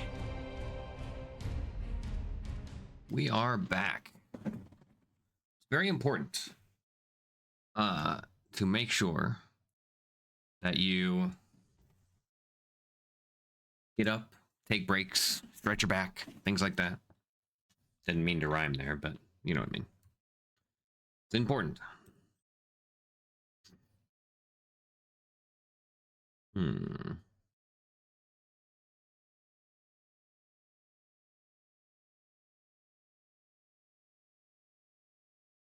Hey, Bedlam, good to see you. How you doing?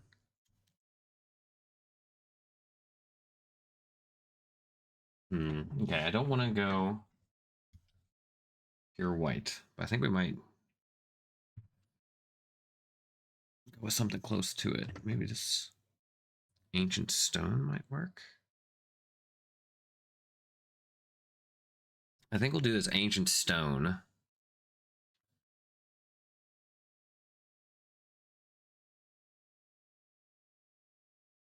Hold on.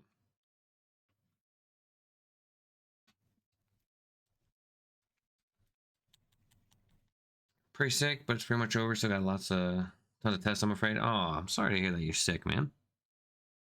Hope you're feeling better soon. You know what you got, or is it just kind of like some sort of flu type thing? Or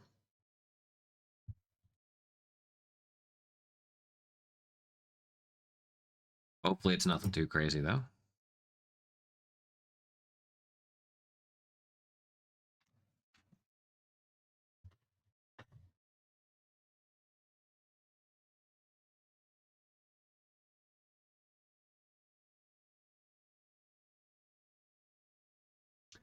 I'll be able to take some more photos and minis and more top run. That's fair. Well, I hope you are feeling a lot better quite soon.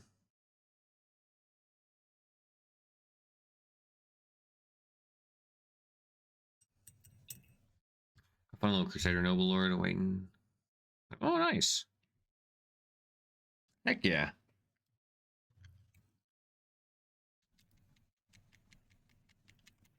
It's not as mixed as I had wanted it to be. Still a little liquidy.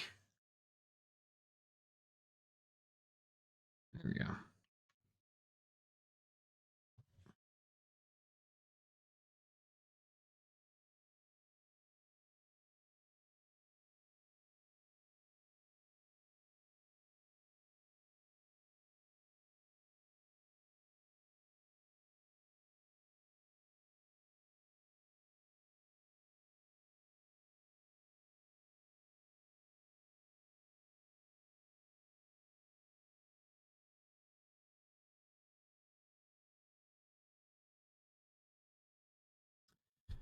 Due to a... Okay, I got two bodies with no helm. Kibash. Oh, cool. Well, I mean, not great that you know, but cool that you get a neat opportunity for a cool kit bash. That you're getting the positive out of the situation. Oh, so you had a spare body. Okay, that makes sense.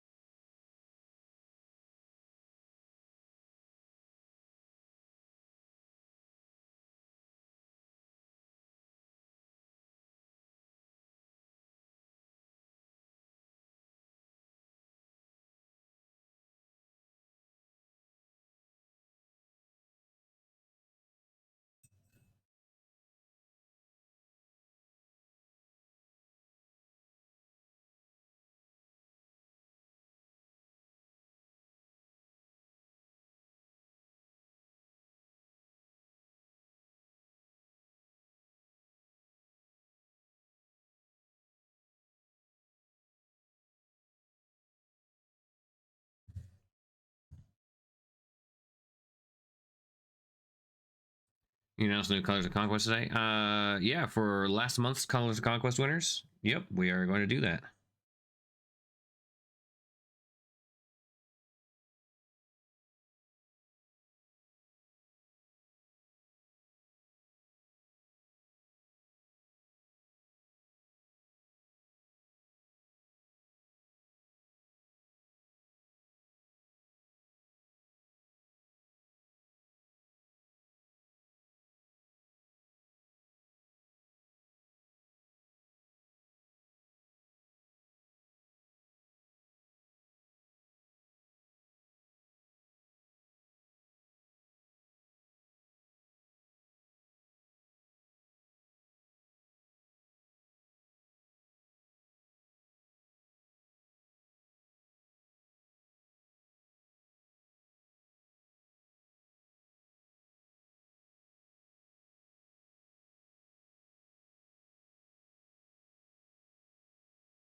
Yep, we pretty much got the announcements all ready to go.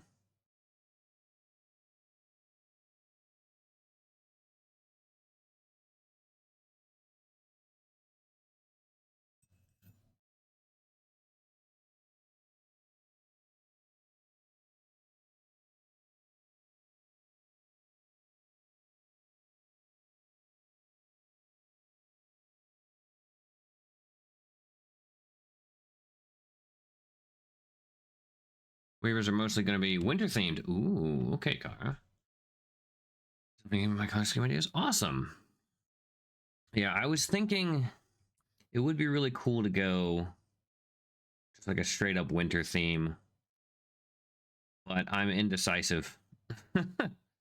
And just going with like one scheme, like one season. It's like I don't know about that for me. So I was like, why don't I just try to? Why don't I just try to make things difficult for myself and try to do all of them?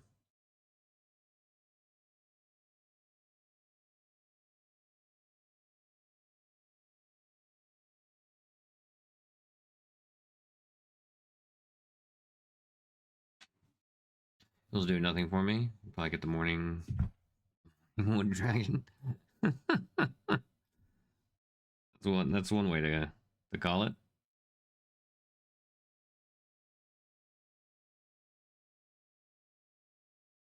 I am all about the Weavers. They are. I'm 100% all in on them.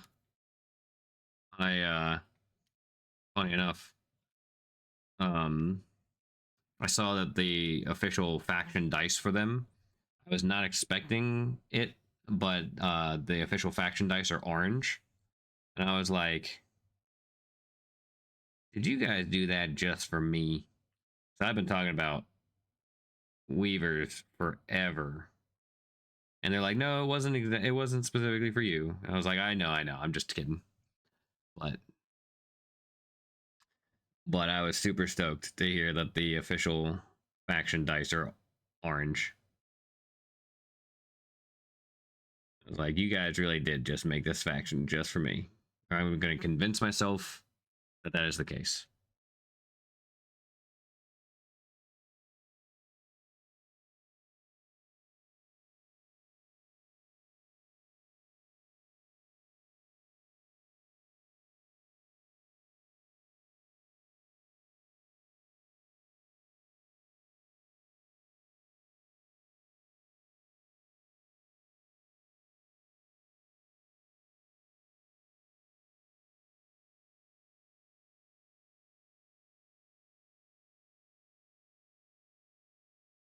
I can't see what that says. I expected more from Parabellum. They went with any 3D printed Sylvani with army ever. A few exceptions. I would tend to disagree. I really don't like Sylvanas personally. Um, they kind of strayed a bit too far from a more traditional wood elf thing. And one of the things I appreciate about a lot of Parabellum stuff is that it rhymes with a lot of stuff that we already know, or that we kind of like. It has a lot of stuff that is very similar to fantasy elements and historic elements that we know and love already. Um, but they usually go a slightly different direction with it, and in their lore, it's fairly different. And in their designs, they're not too bad. But I mean, nothing like them. Just Weavers are similar to them in a very boring way. Yeah. Mm, I suppose that's a matter of opinion. That is for sure, and the lore is completely different. Yeah. I really like a lot of the designs. Like, I mean, how often have you ever seen a chick that is part owl in any of these factions?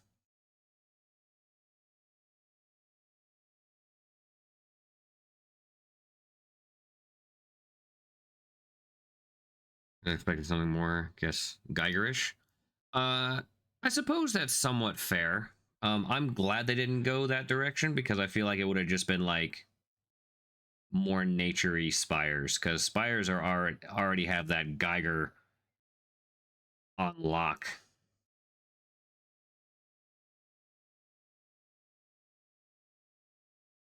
Moth Riders are pretty tailored towards my taste. Yeah.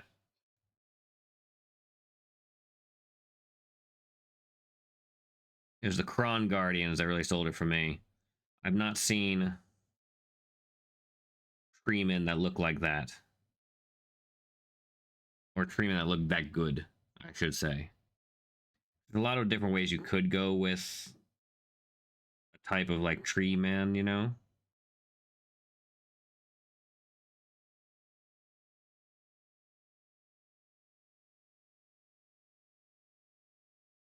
Yeah, my hidden folder, cough reference material. Yeah. I really like the models and lore. The rules seem way too complex right now. I can understand that. They definitely are one of those armies that's going to be take a good bit of getting used to. And I am, if anything, rule of cool over how the army plays personally. So I am likely. So I will admit, for me, it is a little difficult to wrap my head around all the stuff that we're gonna have to be keeping track of, like the um, like the seeds and the seasons and all that. That is a little bit above my thinking power, but I'm sure it'll change as time goes on. Not full on spires, but a bit more disturbing than they appear. Ah, see, I did not want disturbing weavers personally, so this worked out for me really well. I like that they still went into that a little bit, like with the was it the Sky Draga or the Coila Draga? I forget which one. Whichever one is the one with the big ol' um flower face. Like that is alien enough to me that I'm like, okay, this is pretty sweet.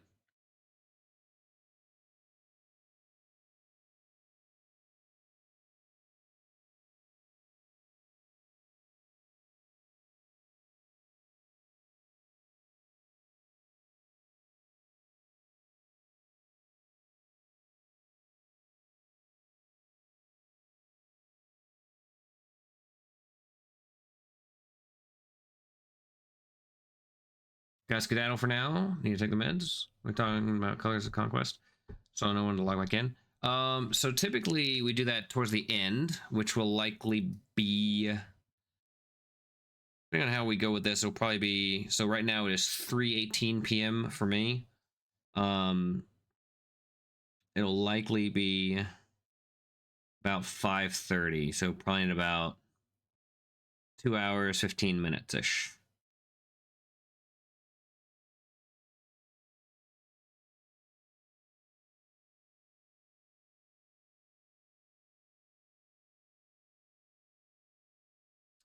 Big on body horror. That's fair. Yeah, yeah, I get that.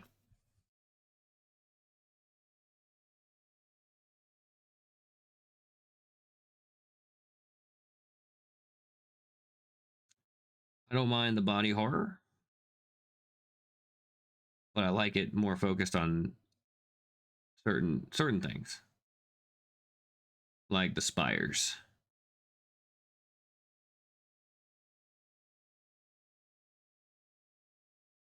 Okay, if I don't fall asleep from men's, I'll probably arrive. Ciao for now. No worries, Bedlam. I appreciate you popping in. Always good to talk to you. And if I don't see you, I hope you get some good sleep.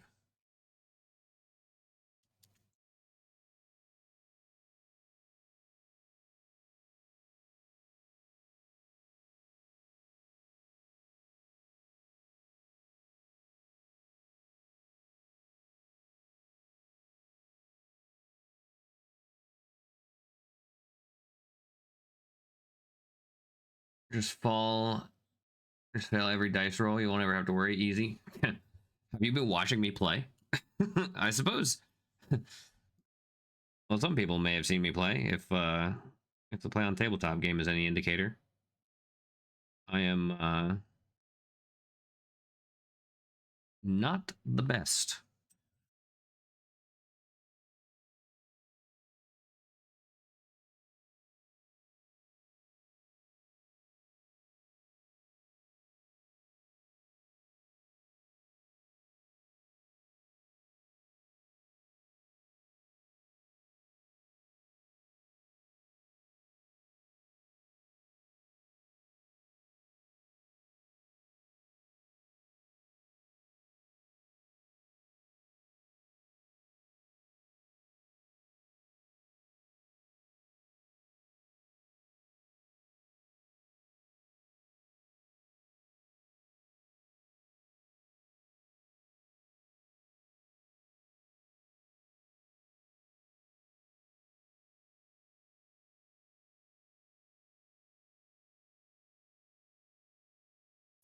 I think I'm definitely going to go back in with some speed paints and like really thin them down to just get some nice kind of like shadow colors that we can work back up a little bit, if that makes sense. Not sure if we'll be able to get to it in this stream or not, though.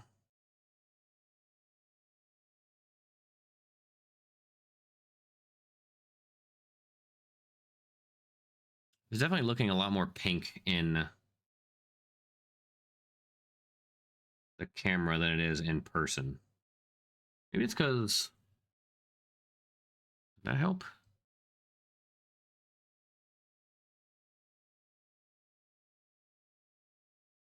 Nope, suppose not. Oh, actually, it kind of does. Nope, still looks very pink, but... Proxy we were to try them. I literally didn't put a seed token on anything till round 4. It was wild. Really? I guess I kind of makes sense, though. I mean... I feel like round 4 is when stuff really starts kicking off.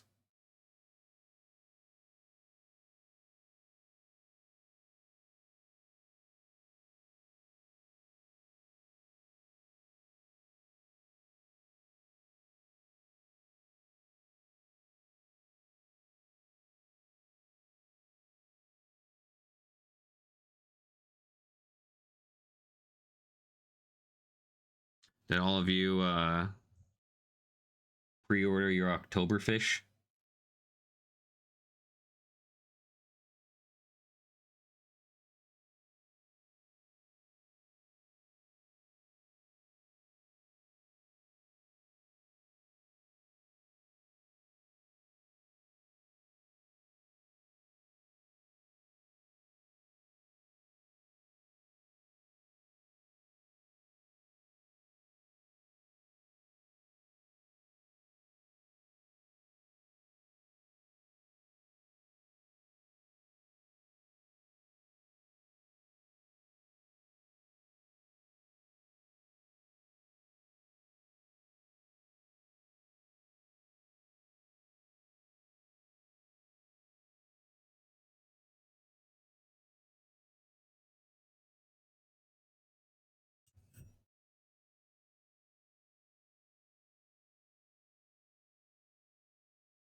Tempting. My wife loves the fish gnomes, but budget. That's fair. Yeah, I really like the fish gnomes too. In fact, before they had a fish gnome miniature, I sculpted one for a diorama. And it was like as soon as that came out, then they shortly actually no, I started working on one. I started sculpting it, and then they came out with the Christmas one, which is the first official fish gnome miniature, the Kraken.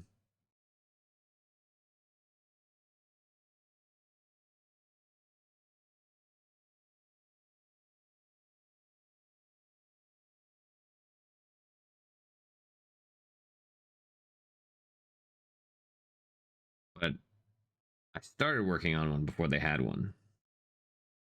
I did finish it.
I'd like to paint more fish gnomes, to be honest.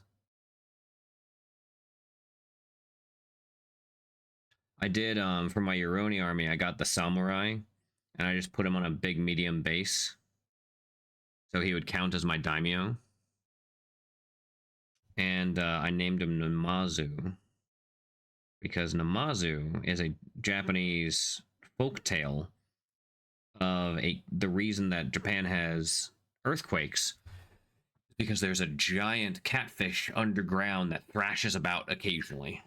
And so I named him Namazu because he is the fish that quakes the earth, even though he is the smallest character in my Uroni army.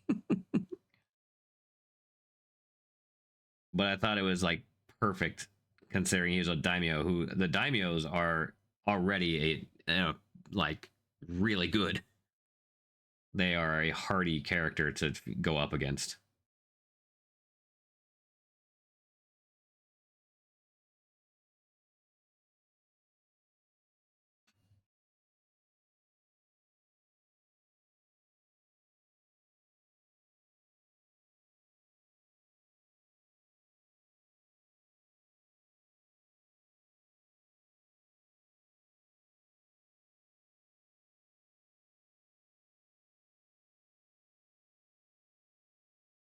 Also, if anyone lives in the Carolinas, I believe it's in February, but I will be taking a trip down to a tournament down there. I'm very excited about it.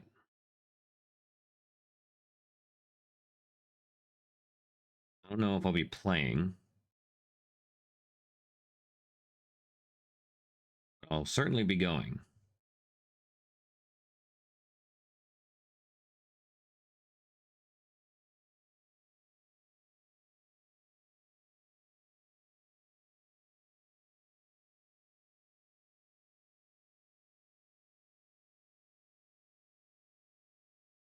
And I'll definitely be at AdeptCon, but here in the near future, if anyone's going to be in Philadelphia, I will be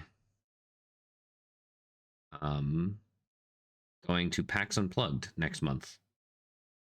And my plan primarily is to go to the Conquest Paint and Take, and also to go to just go and say hi at the tournament.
And again, as a reminder, right now we're using paint I just lost. Oh, Ancient Stone. It's kind of a little bit of an off-white, kind of a tannish, grayish white color.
Okay.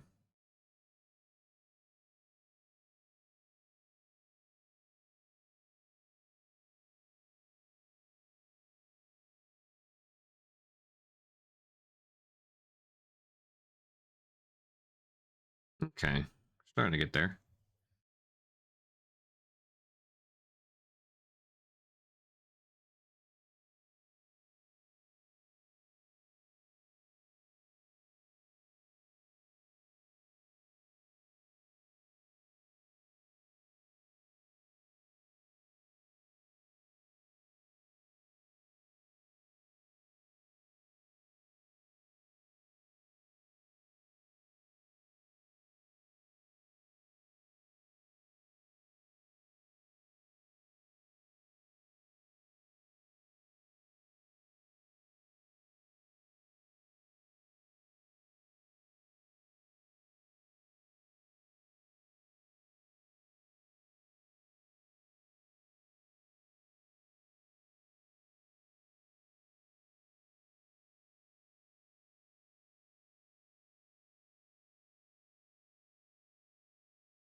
All right.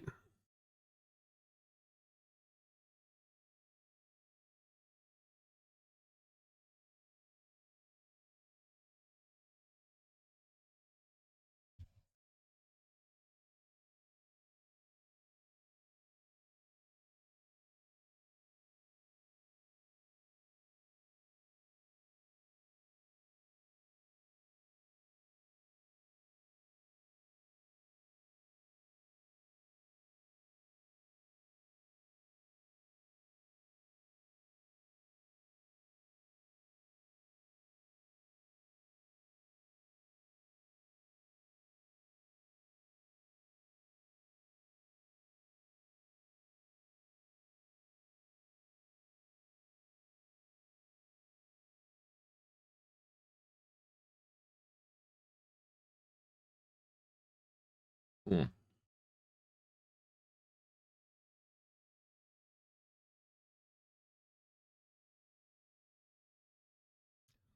Obviously, for need a nap, but keeping the stream on. Well, I appreciate that. Thank you so much. But we have a good nap, and like I said, I'll post a little work in progress to the Instagram stories and on Blue Sky. That way, I can still have something going. It's kind of coming along in a funky way.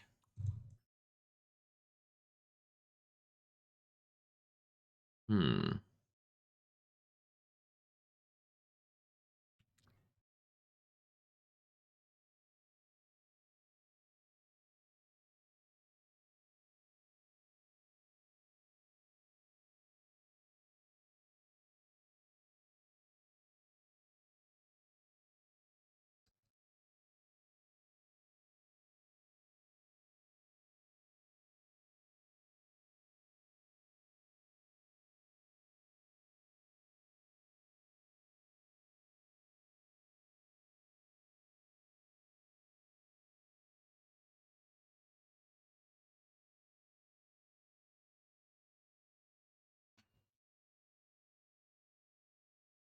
Okay.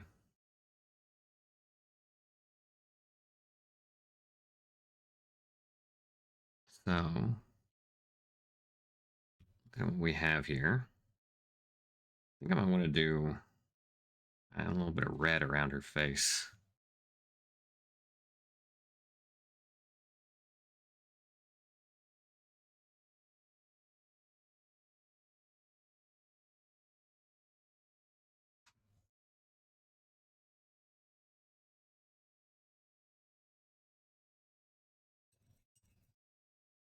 Oops.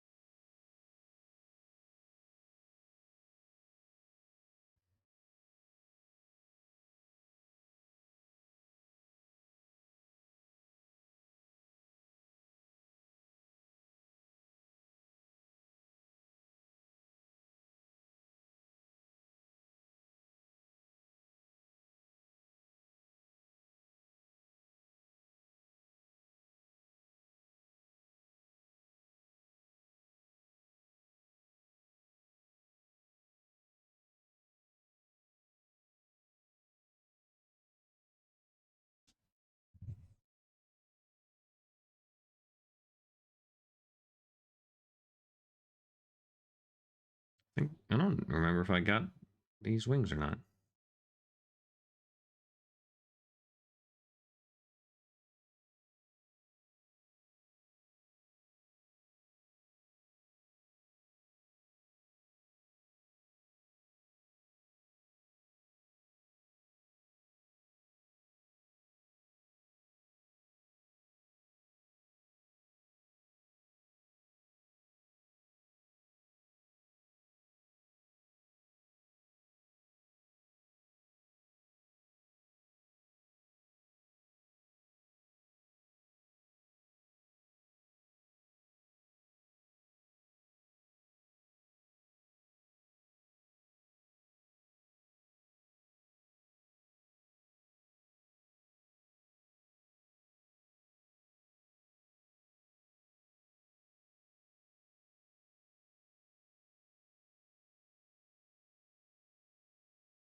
Not too bad.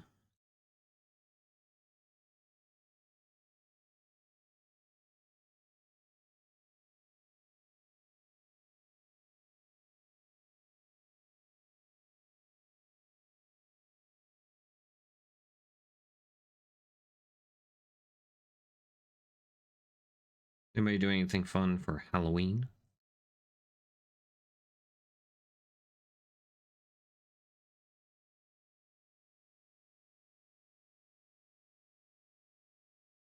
I'm gonna try to finally get in a game using Fishidius.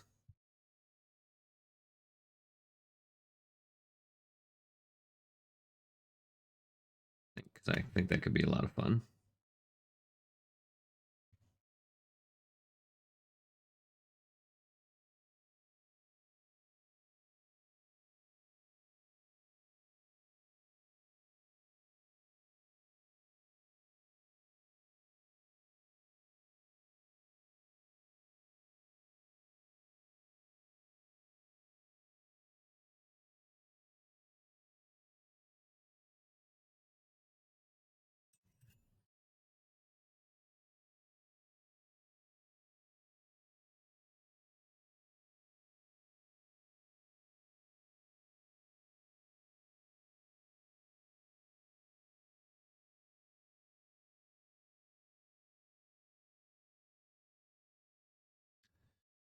From the White Adams family. Ooh, good call.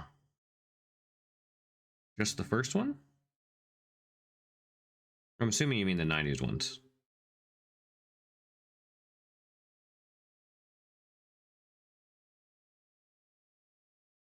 My nephew wants to be Thor. And so I'm hoping I got a Mr. Fantastic outfit, so I'm hoping that I can do something with them.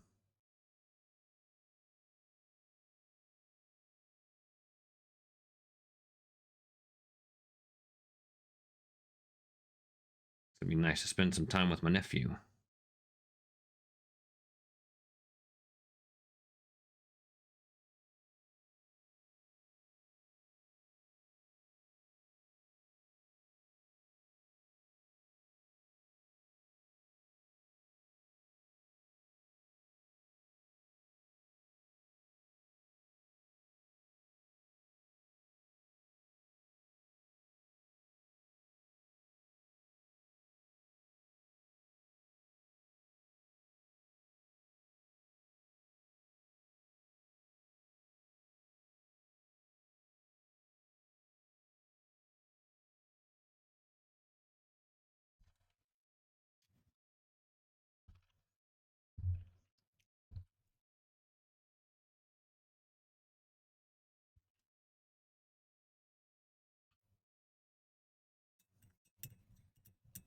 I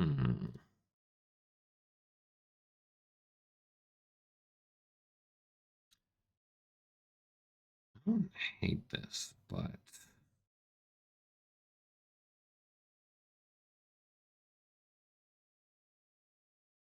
I think there's more that needs to be done.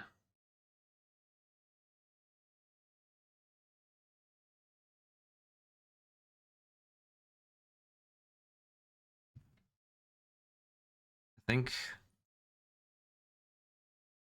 going in with some kind of funky blues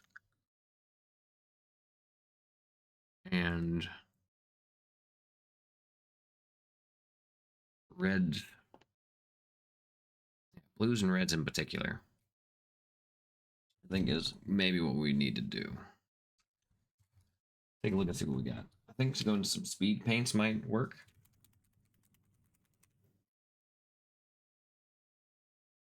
I think murder seems a little too purple, but might work. Those are airbrushes.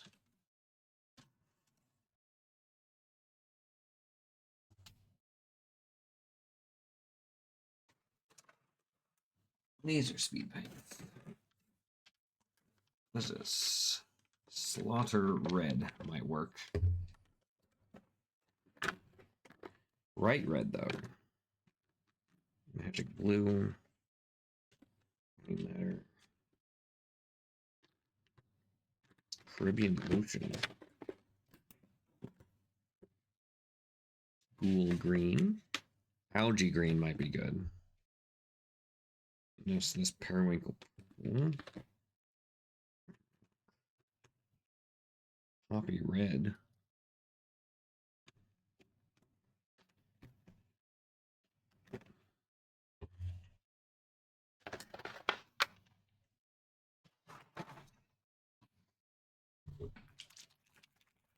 Let's test these out.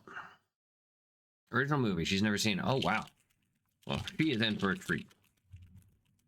That and the second movie are so good. All right, so what I got here is a handful of 100 Kingdoms crossbowmen. And what we're going to do, they are already kind of primed in. I've also, you can tell I've been experimenting a little bit on them. But this guy on the back seems pretty good. Let's not do that one. That one's a little covered. So we got this base and we got this guy on the back to do a little bit of experimentation on. I kind of want to see what these different reds look like, as well as this green. Because I think, and I might do a blue as well. Let me see if I can find a good blue speed paint that I have.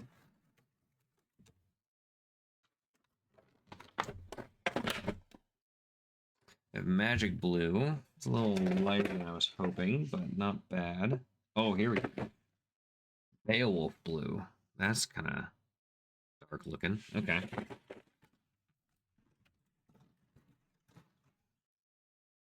So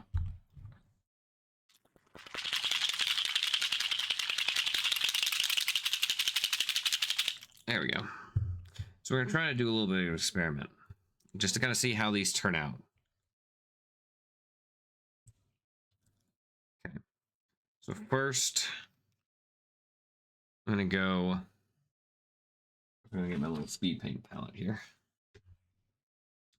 First, I'm going to try out the magic blue. Shouldn't need much, just like a drop or two.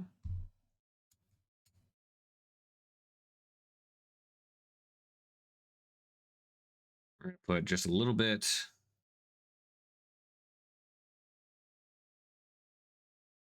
towards the top right here.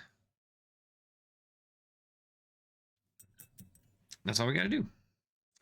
Then we'll go with the algae green just to kind of separate the two.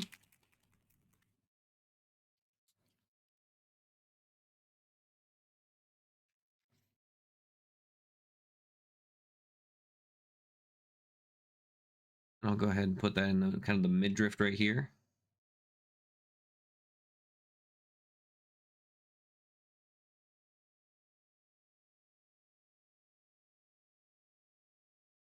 Okay. Then I want to see what the Beowulf blue is going to look like.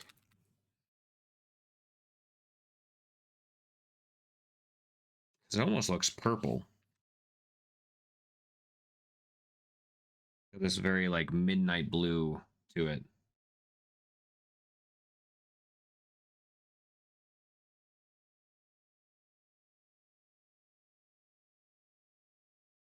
So we got that down the bottom there. And then we want to test out these reds. So we're going to go from what looks to be darkest. We're going to go lightest to darkest. We're going to go with poppy red first.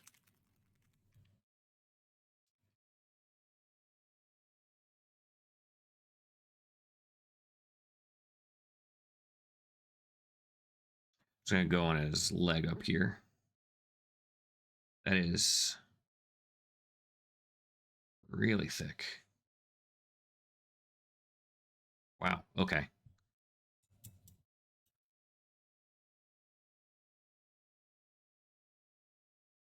Okay, then we're going to go with slaughter red.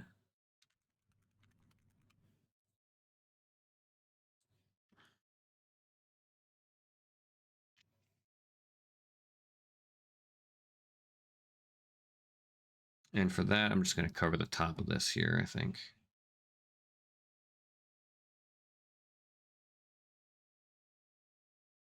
Or just this whole thing, why not? Okay. And then, lastly but not leastly, we're going to go with murder scene. Can't spell slaughter without laughter. That's true. As they say. This one almost looks black, but in moving it around a little bit, it definitely has this like darkness to it, this kind of hue. We're just going to go on this side here. Definitely got this like very dark maroon color to it. It's kind of intense.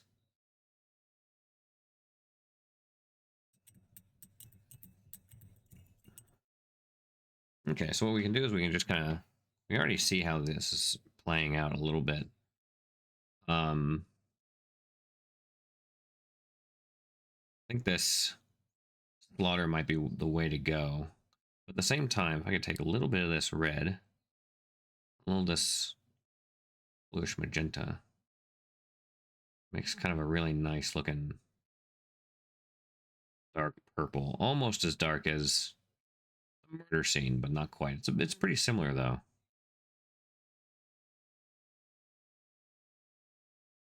Putting it over top of some of this green. It's interesting.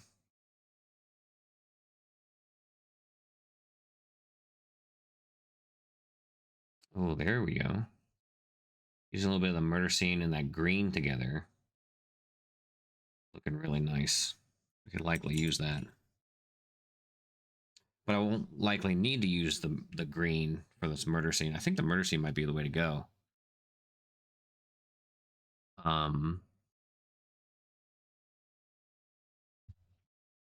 But for the orange, maybe Because it's like, it's fine now, but it's not quite what I'm looking for. I kind of do want to add some more blue on there.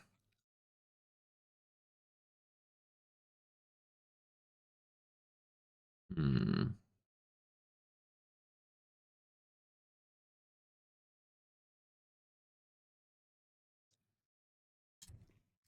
Bigger brush. I think we experiment. We'll go with this midnight blue. A little bit down here on the base.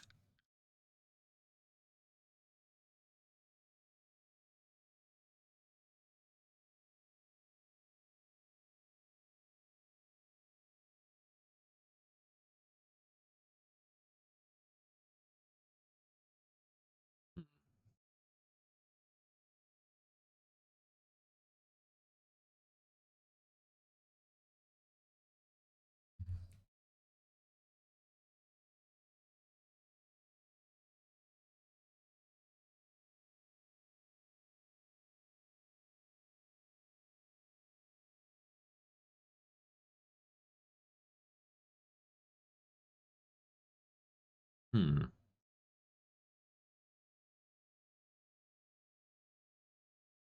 Or it's the Beowulf blue. I'm sorry, not midnight.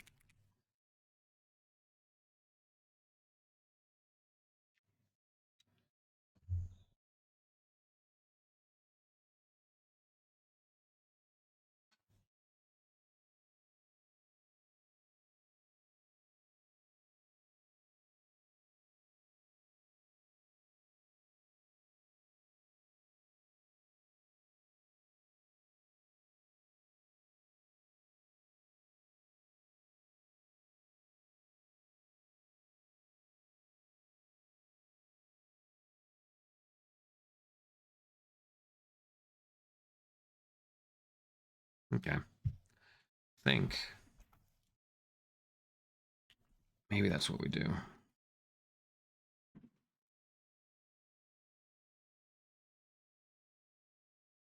Like dilute this down quite a bit.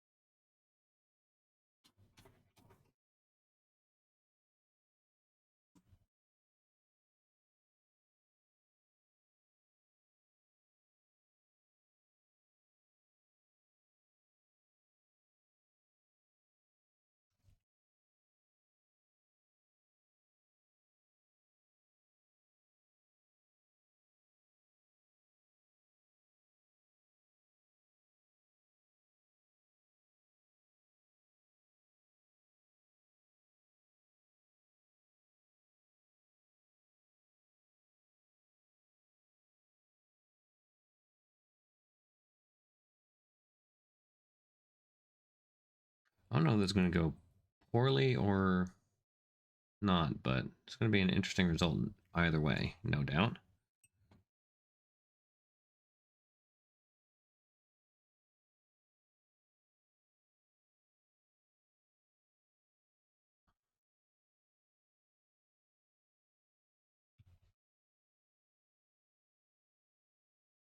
I'm going to do a really thinned down version of that murder scene, I think.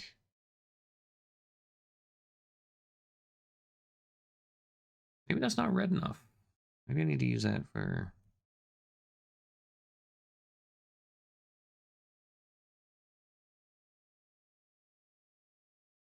Oh, hold on. We're getting somewhere.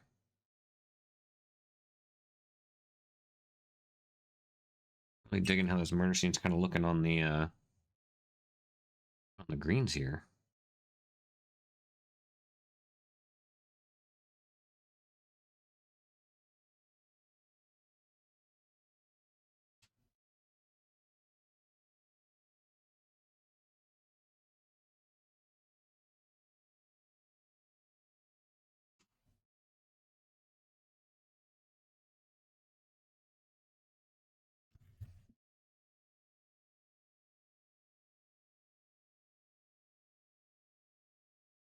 Hmm.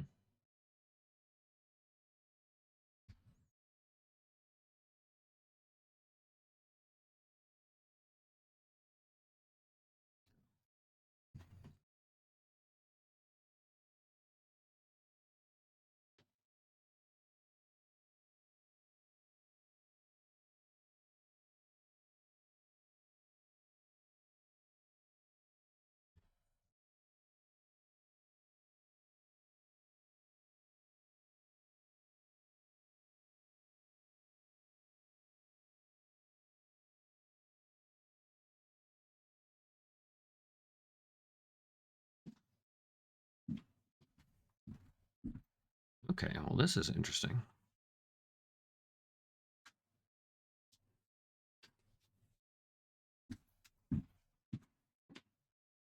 Yeah, this murder scene, speed paint, is doing some work. Ooh, that's a little too much work. Line it up, line it up. So lovely since last time I checked. Thanks.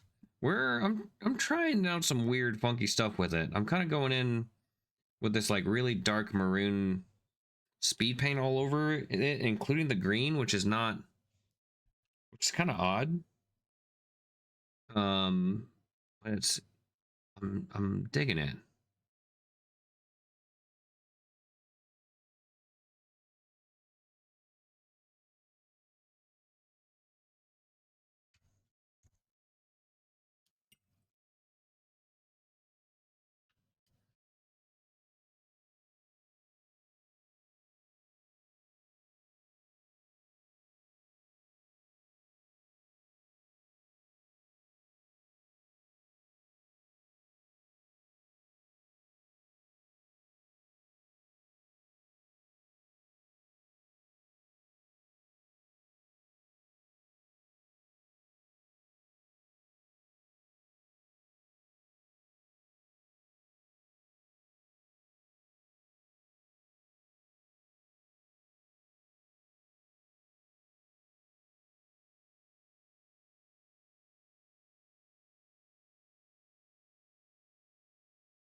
That might have been too much.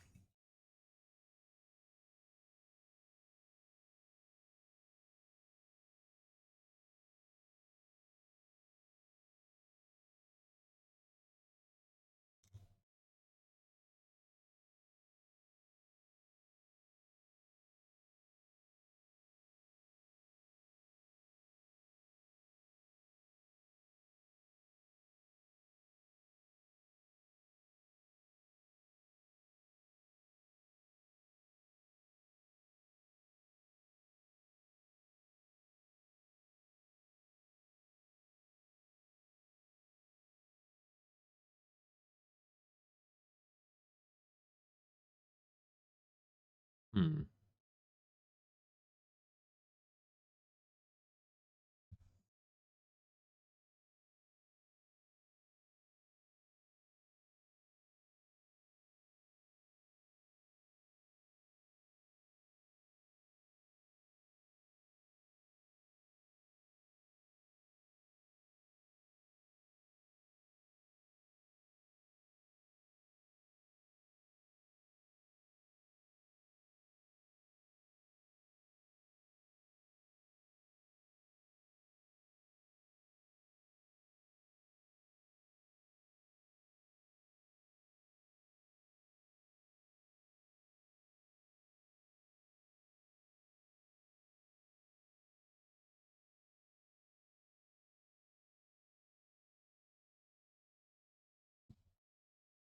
Hmm.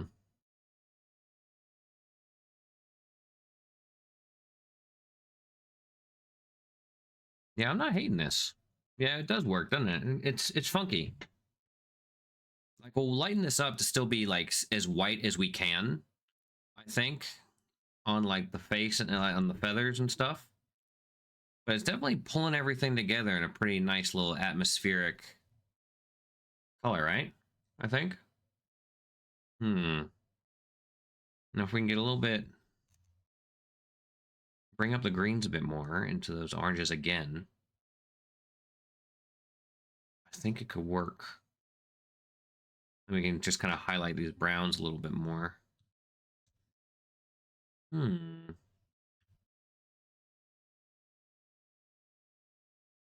I'll tell you what, I was kind of a big like contrast hater, I suppose. Not hater. Like I didn't hate it. I suppose it's more I just didn't really know what I should do with it, I guess.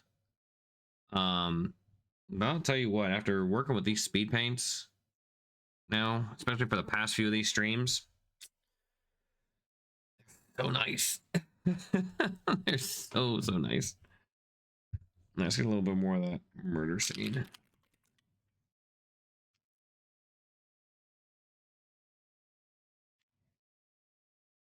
We'll put it on the orange. That way.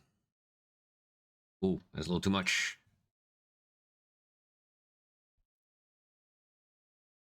Spread it out, spread it out, spread it out.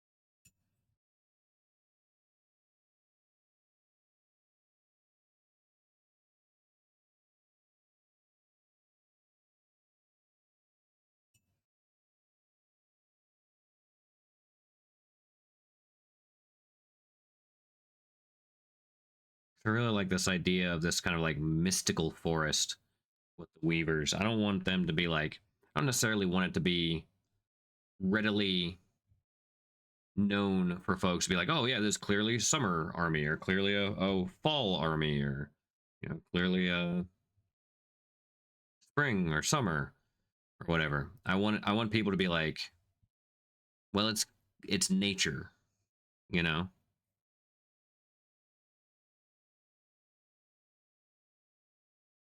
So I'm going for a lot of blues along with the greens and the undertone because that kind of gives it this like dark, mysterious look.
One thing I also like about the speed paints is like as they start to dry, you can kind of wet the brush a little bit and just kind of take it to them a little bit, and it usually does pretty dang good.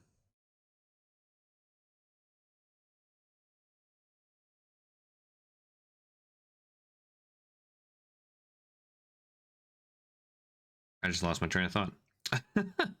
Sorry. Oh, it's pretty good about picking back up a little bit. That way,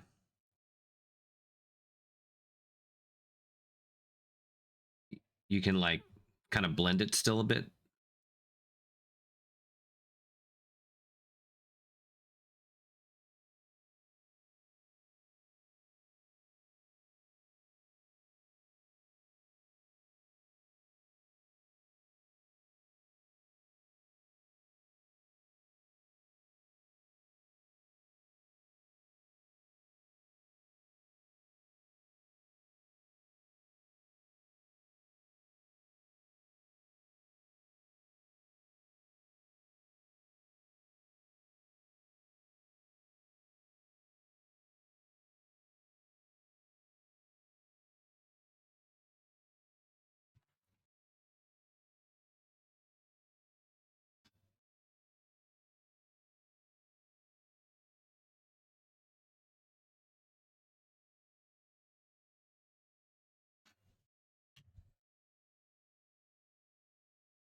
All right, well, I think that's a pretty good spot for a quick break to let that dry and stuff anyway. I think that'll be good. Make sure to keep these paints aside so I can use them again. Murder seed's going to be very important for the rest of my faction. Yeah, we'll be back here in just a moment. I'm going to take a quick fiber because get a nice little back stretch and all that stuff and get a refill of my drink. I suggest everybody do the same. Make sure you get some good. Oh, and here's the final result of all those different speed paints, by the way. Might use some of those stronger reds going into some of this. But yeah, we'll be back here in just a few. Just gonna get a quick stretch and all that, and allow this to dry just a little bit, probably about 5 minutes or so. And then from there, we'll be able to bring up those colors once more again. And I think we'll be sitting pretty. So we will be right back.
Okay, I think we're back.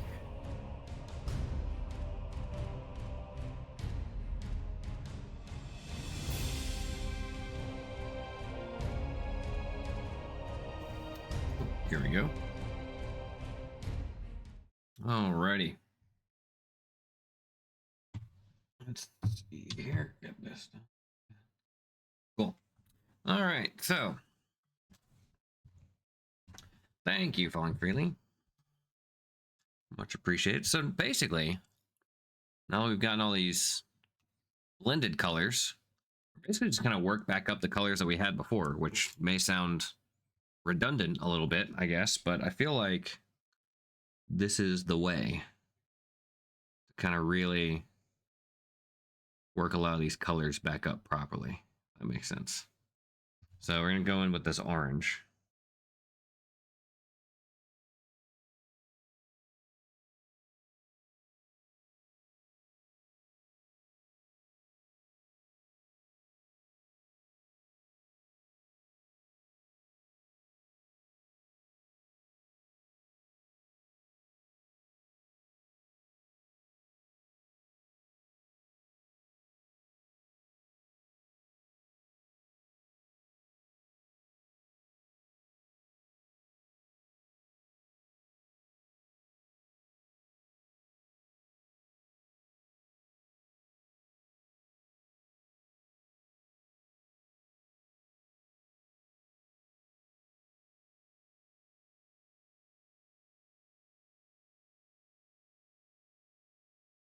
Basically just kind of letting the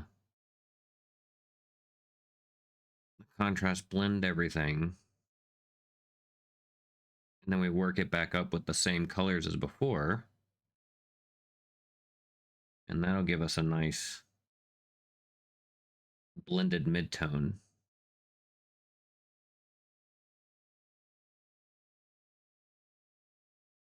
And also try and remember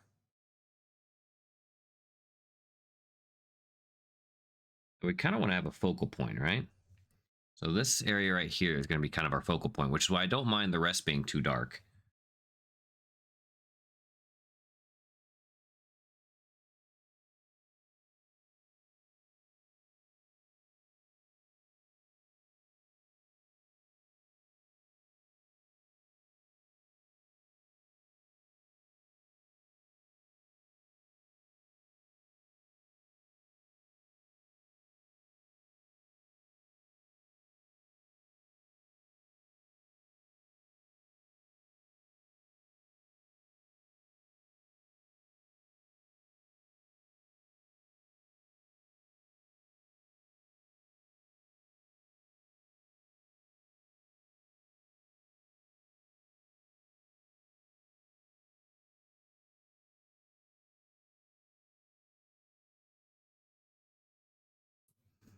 And I'm not really using a metallic color. I'm not really trying to do like a non-metallic metal for this staff.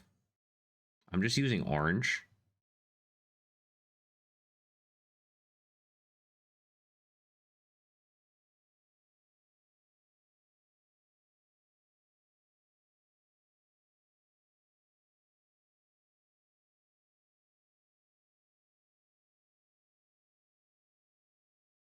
I'm not really intending on going too much farther than that.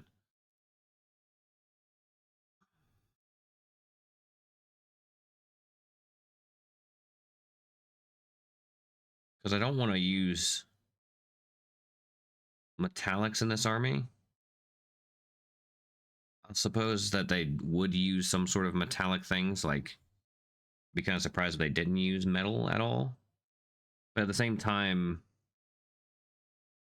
you know, you could argue that they wouldn't, since they're trying to be one with nature and all.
I'm also trying to remember, and this is something I struggle with. I know not everybody does.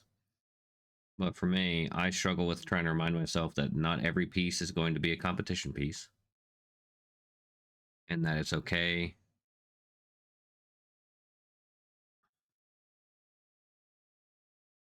if not everything is 100%, 110% competition worthy and all.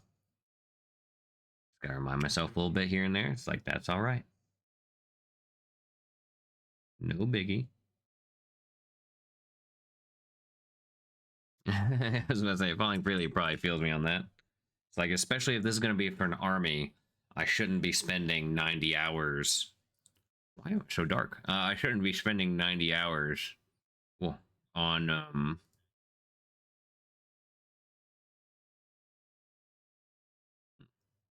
yeah, you know, on a single piece. That's a little too much. Gotta do something, get something cool out on the battlefield, you know?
Jump back in on that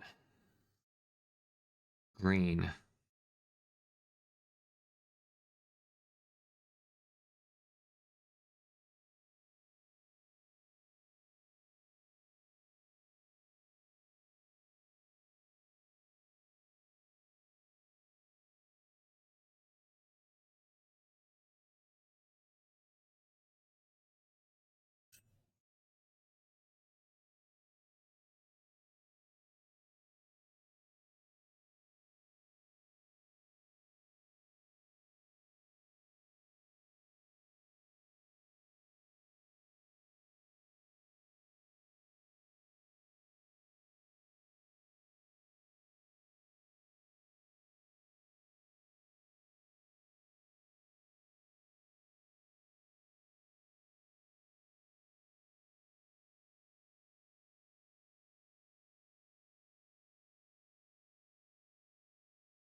But also, even though it may not be for a competition piece, it doesn't mean you can't just, try to push yourself a little harder here and there.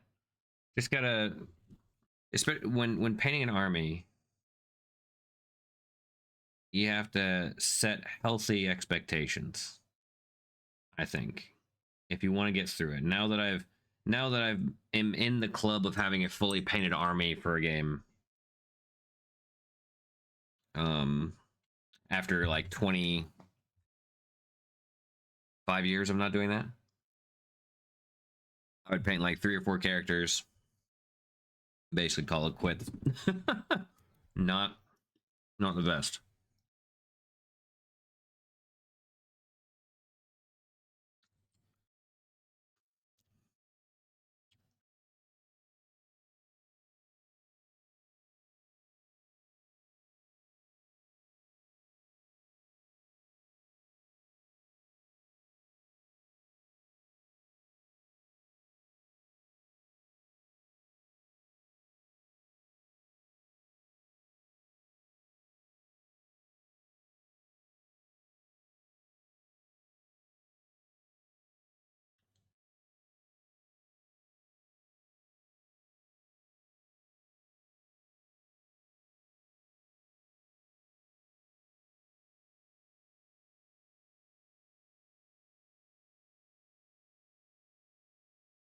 And also that's this kind of experimentation, you know, this is like I had honestly like I had a vague idea of what we were gonna do for this going in. I was like, you know, this might be a wash, this might be awesome. This could be complete doo-doo. And you kind of have to be okay with that sometimes. You know, if it is gonna be complete, you can, however, uh in saying that, there is one thing I would usually recommend to folks, and I'm actually gonna move away from this green. I want army green. No, I want. Okay, the green skin is pretty good. It's not quite what I'm looking for though. Oh, oop, dropping all my paints is not good either. Um, ooh, ADHD in full force today. Um, but the thing is like,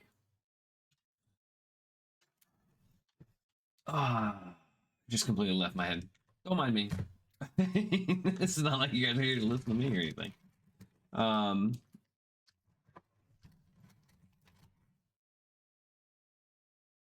It's not quite the green either. You know what? Screw it. We'll go with it. We'll roll it. Oh,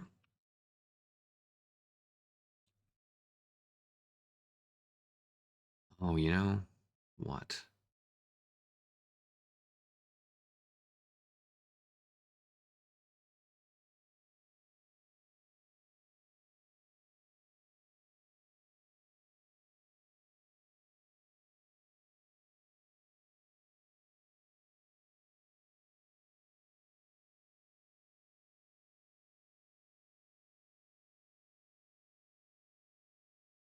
I think this isn't bad.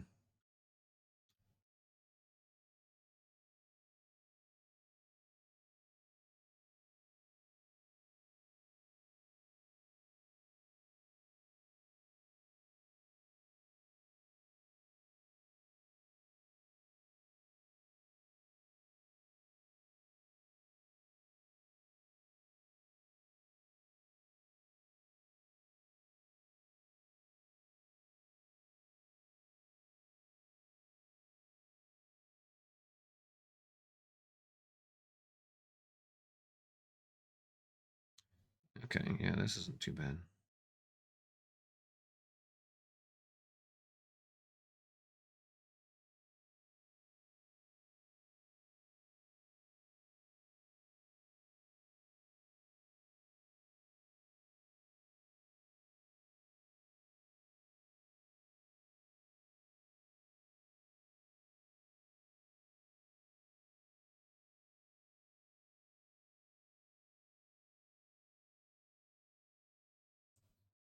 Okay, this isn't too bad. Basically working up a mix of the angel green with a little bit of that yellow. Actually doing some pretty good work. Kind of more what I was thinking of.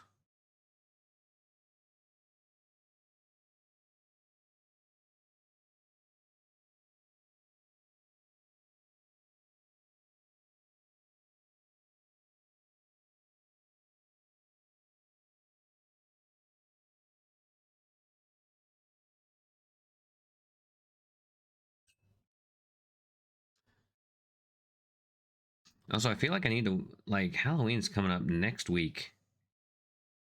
I feel like I need to get more Halloween stuff going. I mean, we got decorations up though. We got. I've already made a pumpkin soup. I watched over the garden wall.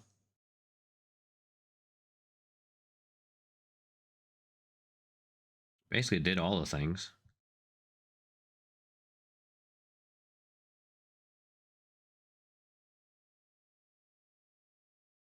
All the important stuff.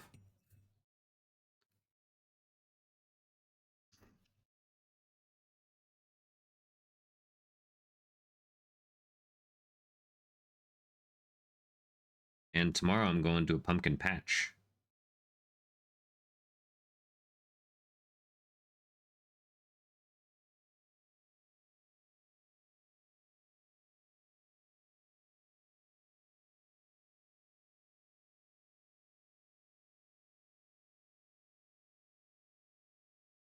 I think we pretty well got all the stuff covered.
Sounds like you're living pretty autumnal. Yeah, true, right?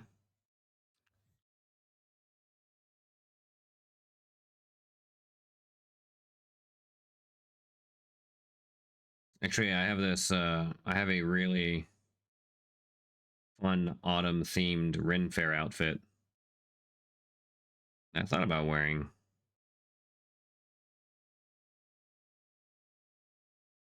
but I got a really nice, like, kind of expertly made Mr. Fantastic outfit. So I'm likely going to be that. Although I'm not sure if I'm going to be actually doing anything. I'll usually go out.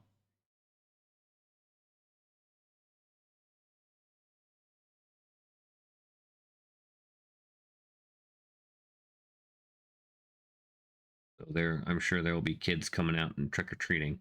The one thing that's a little bit of a bummer though is where I live.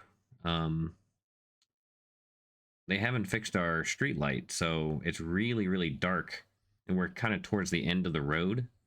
So, uh, although at the same time, we also ran out of candy last year, so. But it didn't seem like we got as many kids as when the light was still working.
It's not too shabby.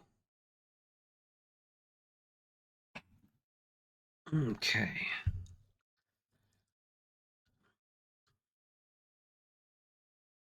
All right, how about we work up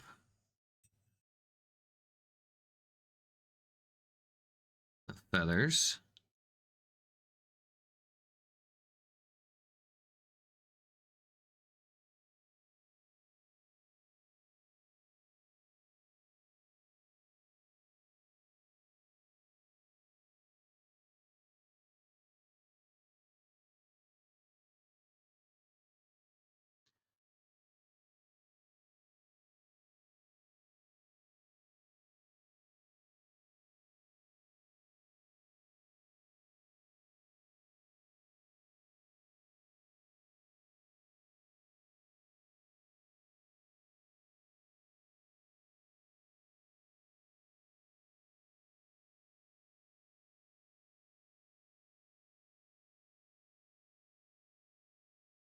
You know what one of the best things about Halloween is?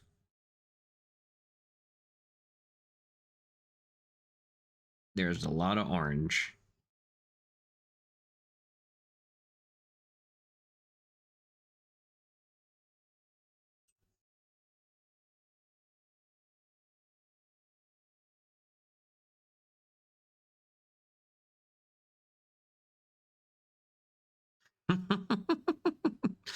I will say my favorite, I would say my favorite time of year is technically summer, mostly because it lasts longer than fall does. I like fall the most, um, especially early fall. Now that's a very, very particular time. Kind of like, I would say late summer, early fall is my favorite time of year because it's still warm enough you can go out in like a t-shirt and shorts, but the colors start changing, you know? That's like ideal for me. Pretty much like the month of September, really. Like between the Nova Open and Halloween, best time of year.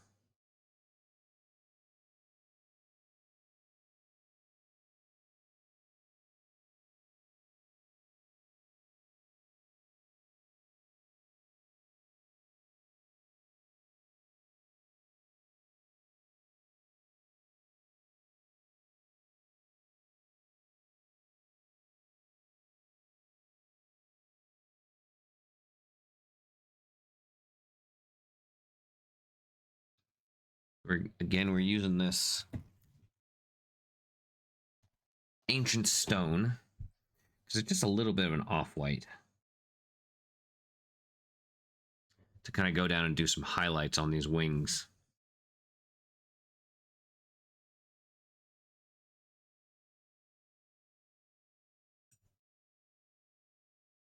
Because we don't want pure white just yet. We'll probably use a pure white for highlighting the feathers. I usually try to avoid it, but considering how like kind of like stylized a lot of this is, something we'll likely need to do.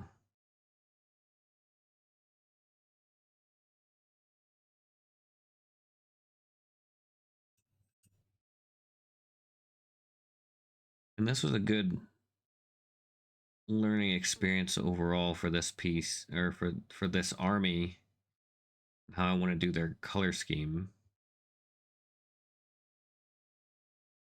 because especially with all these feathers, I didn't want all these like feathers to be like, I want some more reds and maroons in the piece overall, or in the army color scheme, and this is not quite there, but that's because of how light I have to make these feathers, right? So I think it'll still work and still be cohesive. But it gave me a bit of learning to do for when I start painting the rest of my weavers.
Also, Falling Freely, if you're still around. I don't know if you are aware of a band called Alter Bridge, but your username always reminds me of this song called Broken Wings. And the chorus goes like, "On broken wings I'm falling." And it's not, it's kind of a melancholic song, I guess. For some reason, it just always reminds me of that song. Familiar? Fair enough.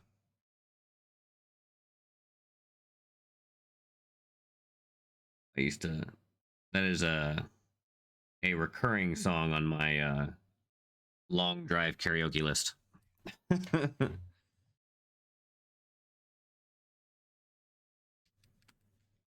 It's more that ancient stone up in here. Yeah.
Here we go.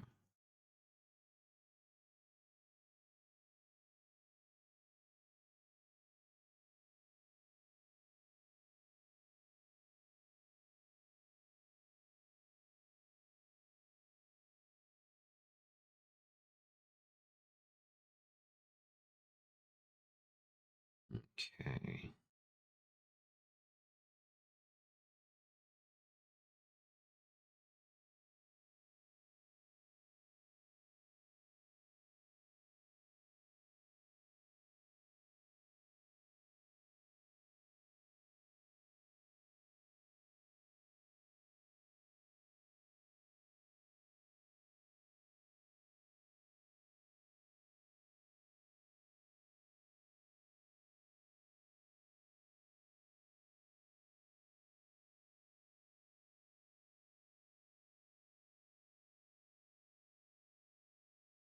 Here we go.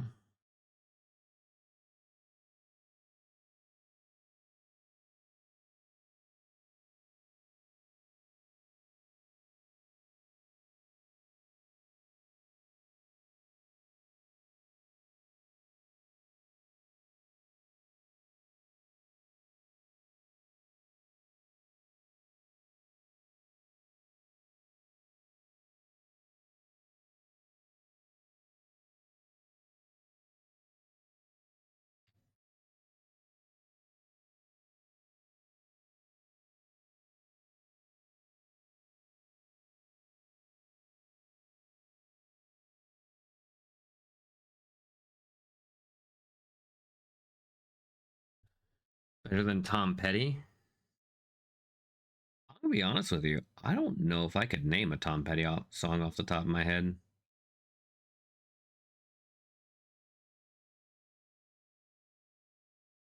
Is that something that people tell you about a lot? Does he have like a song called like Falling or something?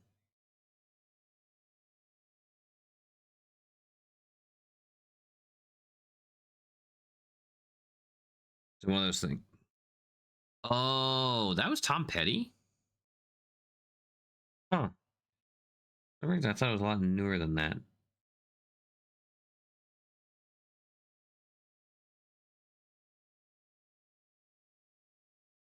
Interesting.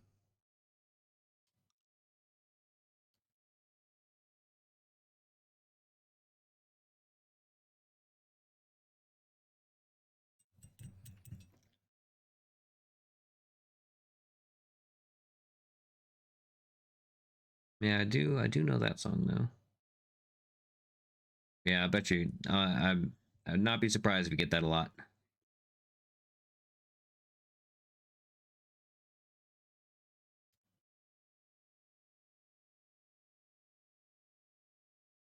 We're like, oh, you must be a big fan of Tom Petty. No,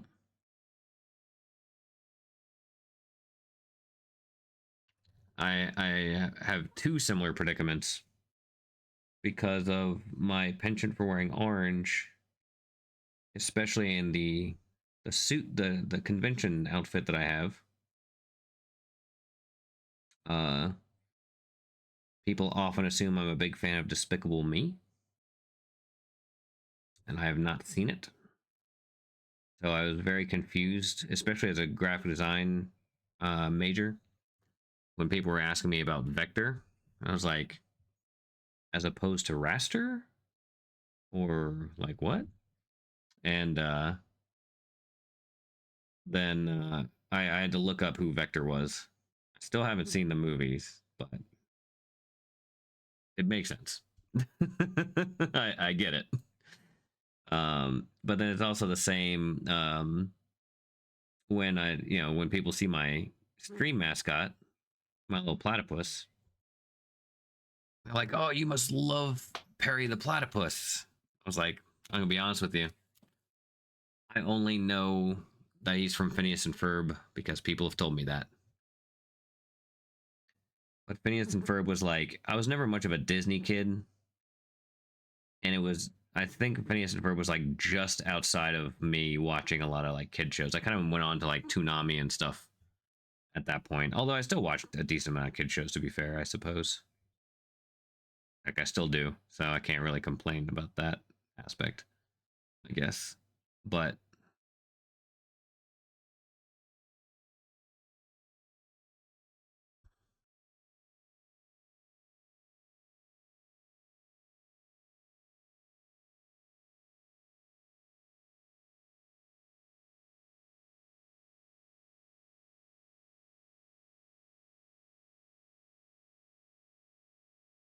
I don't know what year Phineas and Ferb came out.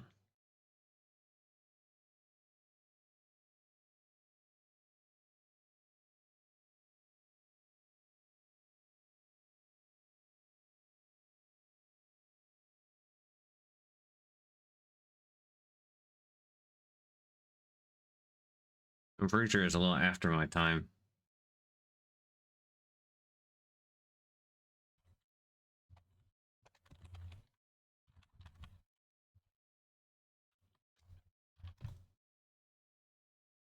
Oh, 2007. It was literally my senior year of high school. So, yeah, that makes sense.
Hey, nice looking base coat. Did I send you the new brushes? No, you have not. But if you would like to, I'd love to try them out. This has been my workhorse for a while. Yeah, the character brush. I've been loving it. It's been it's like just big enough to get some good coverage, just pointy enough to get like exactly the details I need. On the order, you're gonna love them. Heck yeah, I appreciate that, man. How are you doing?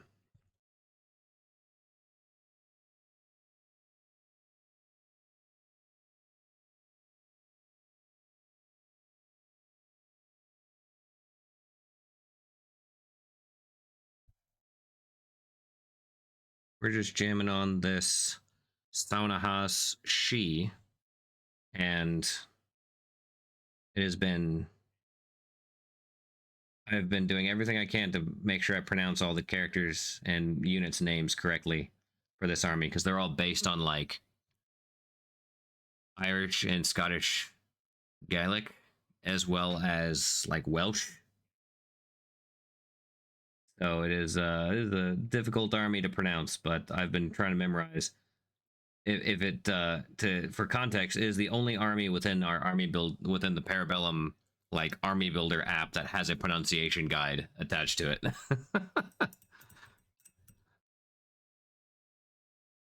Good.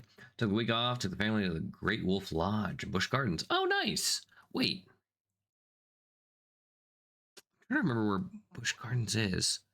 I went to Busch Gardens once. Isn't that near Richmond? I think Virginia. I went once when I was just a wee lad. I remember it was a big deal for us because my sister had her first tooth fall out there. Williamsburg. Okay, okay, that makes a lot of sense. Okay, a little farther than Richmond for me, but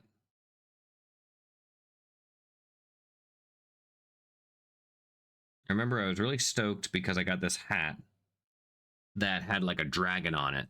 It was like based on one of their roller coasters. I wore that hat everywhere. I loved it, but apparently they don't have that roller coaster anymore. But again, this was in the 90s, so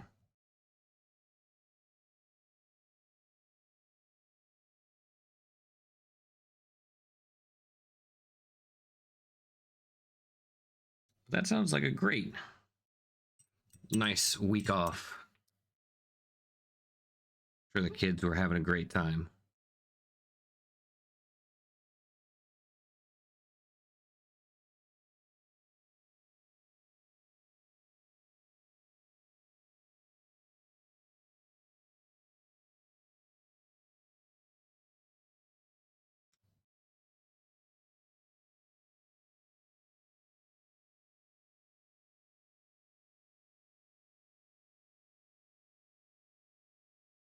We've just been jamming.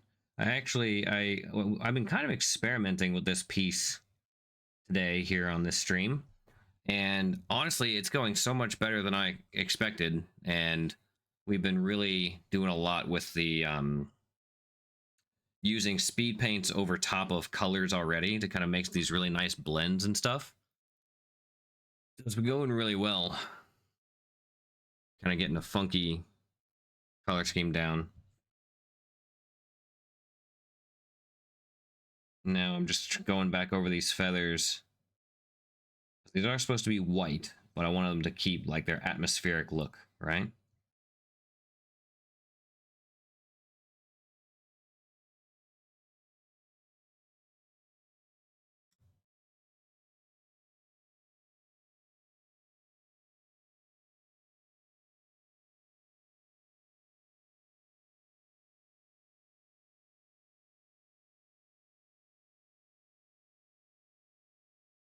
So we're going in with the ancient stone.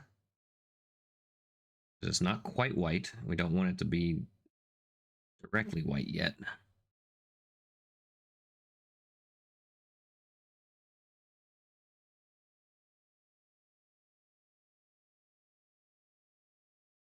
We're really close.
Oh, Thajasi, I saw just follow. Thank you so much for the follow. Appreciate you.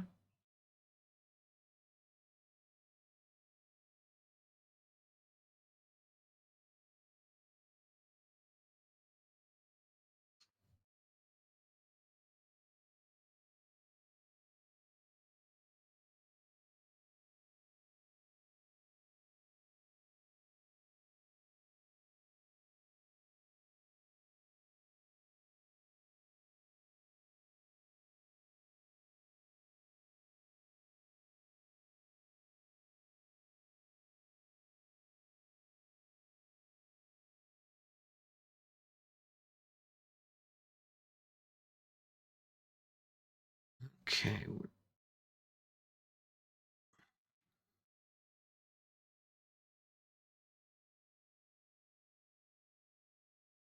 Anybody else paying anything fun at the moment?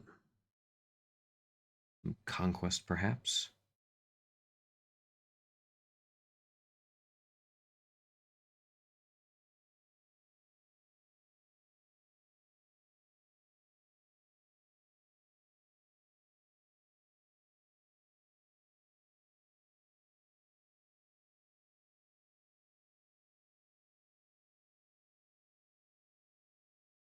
Designing a new sticker. Heck yeah.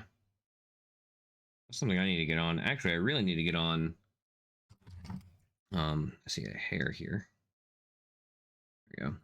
I really need to get on a new business card because I got a media badge for PAX, and in order to collect my media badge, I have to show up with an ID and a business card. Apparently, I have not used business cards since I realized that everyone just uses stickers.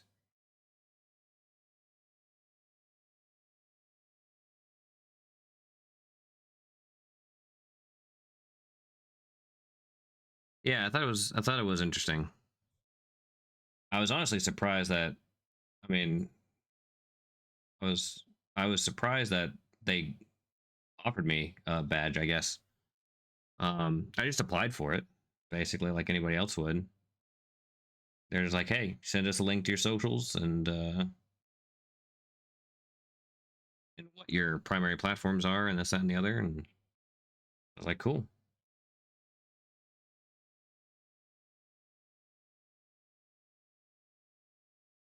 And it was actually kind of funny because I didn't expect I didn't expect to get one, and I had applied weeks ago and hadn't heard.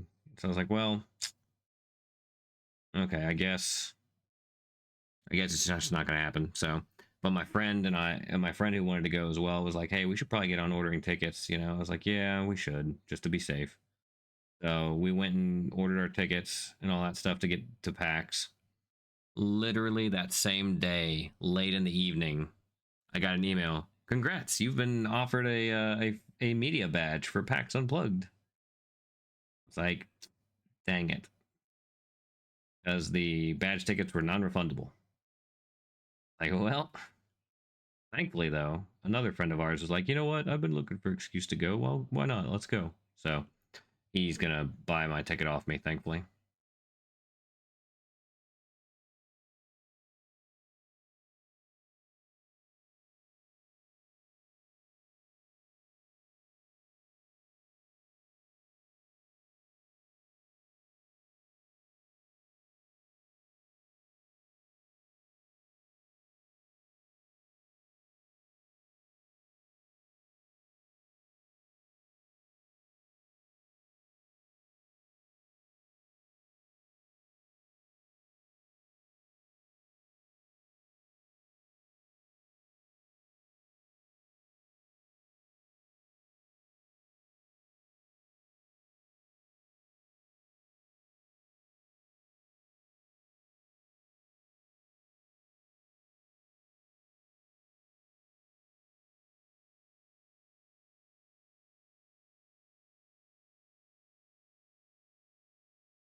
don't know why, but this is very much giving me like Kingdom Death vibes. Am I the only one that's thinking that?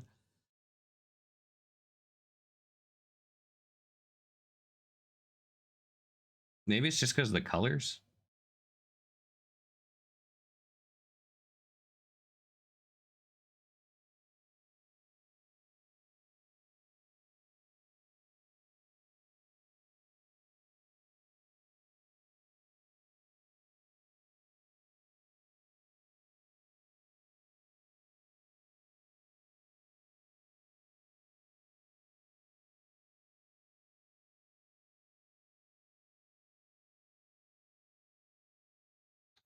Also here in probably about half hour, 45 minutes, we're going to jump into the Colors of Conquest and just see what all the cool stuff is that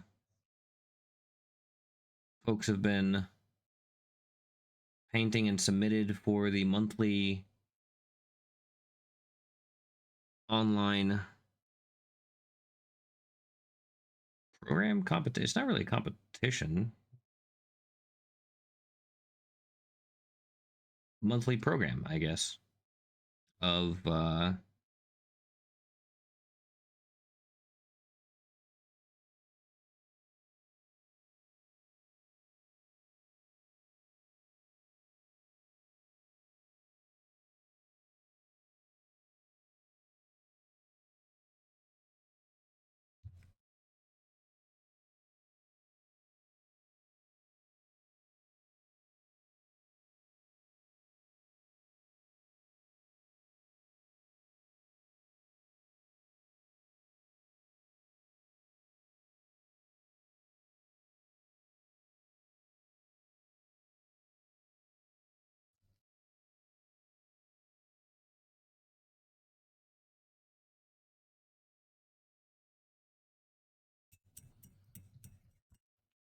showcase. That's the word. Thank you. I don't know why I was just blanking on it for some reason. But yeah, the studio painters Parabellum get together once a month and choose all the folks who enter online. And I'll go into the details about that here when we review. But if you're painting some Conquest and you want a chance to earn some gift cards for free minis,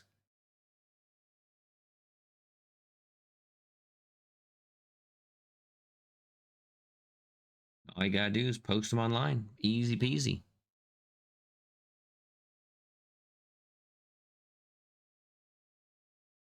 Okay, there's a little bit more to that than just that, to be fair. But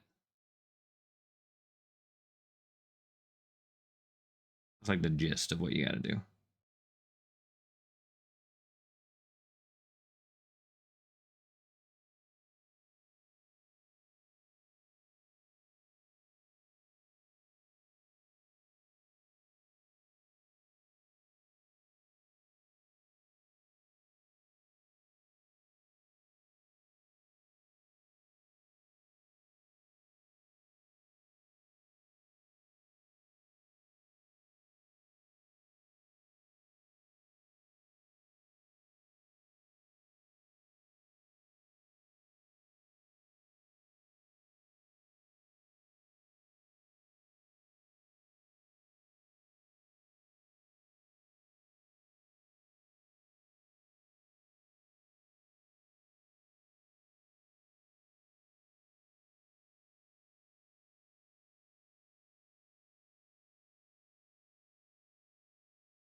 Okay.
Okay, so I know we've been just jamming on basically putting in texture on these feathers and highlights.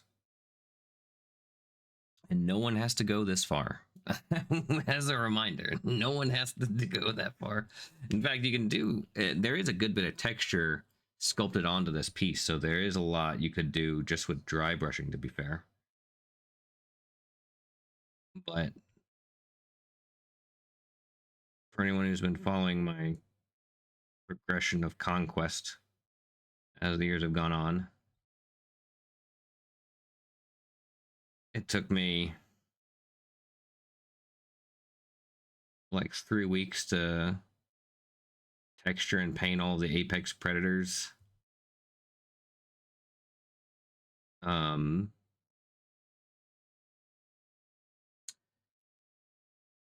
all of its feathers. So, but I did it.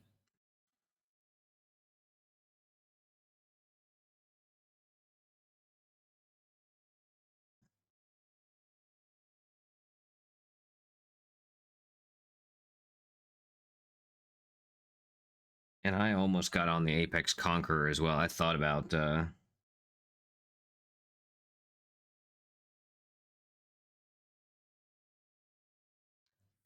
doing it.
We aren't even on the final highlight yet, but we're pretty close.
Oh, I don't know if you're still here or not, Alan, but didn't they do the painting an army challenge at LVO? I didn't see the results of that, if so.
Okay.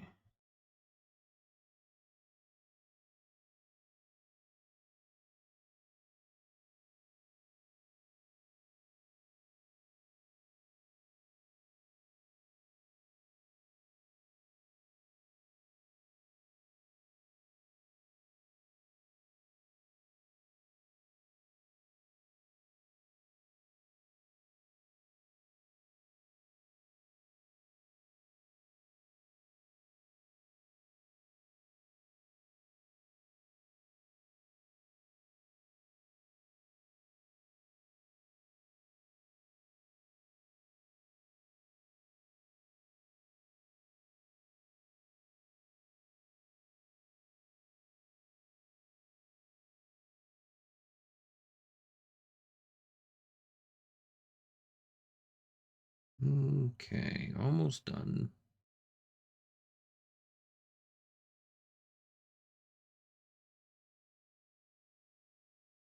All these blasted feathers.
All right.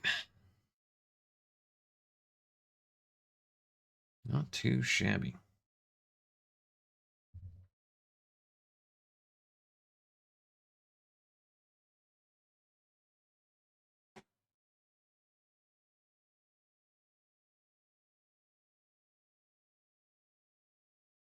And then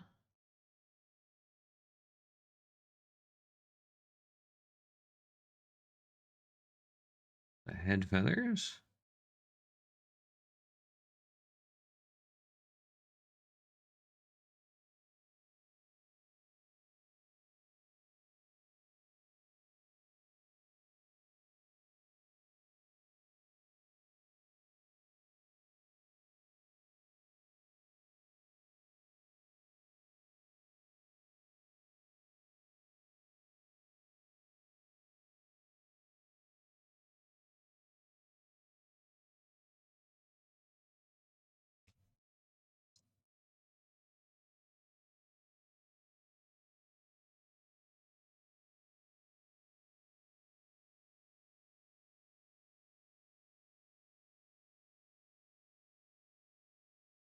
Pretty solid. Pretty solid. Hmm.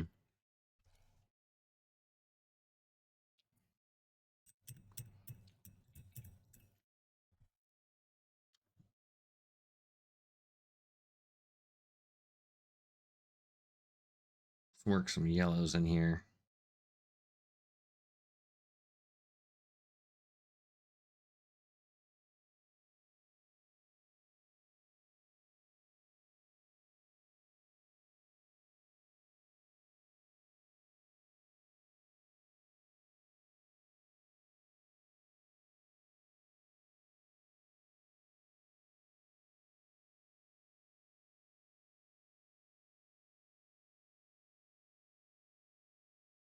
One of the best parts about this, kind of going into this, like, gotta go take care. No worries. Thank you so much for hanging out. I really do appreciate it. Uh, and again, folks, if you guys don't follow Falling Freely, I'm absolutely amazing painter and human being.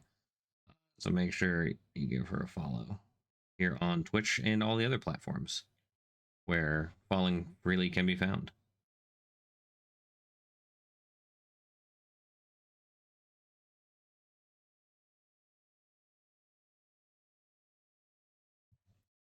I returned. Welcome, Bedlam. Good timing. We're going to be getting to it here pretty soon. Just make sure pop another little follow reminder for Falling Freely if you guys don't already.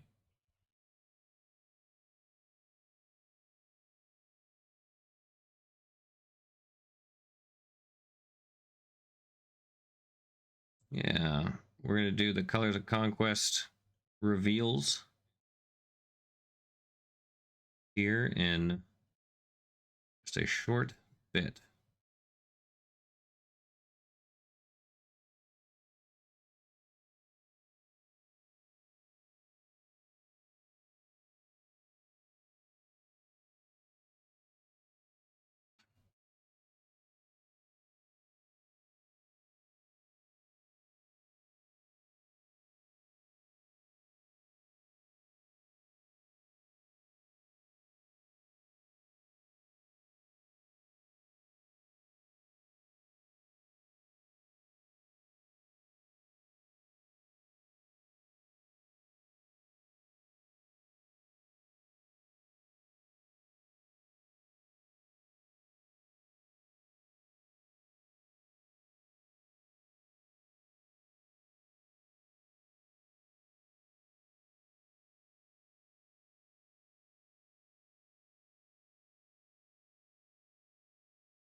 Oh, I just realized I haven't touched her hands at all.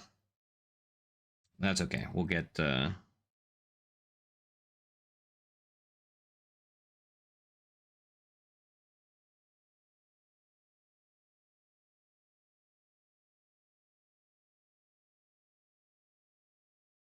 we'll get her hands painted. I know on the artwork that they have,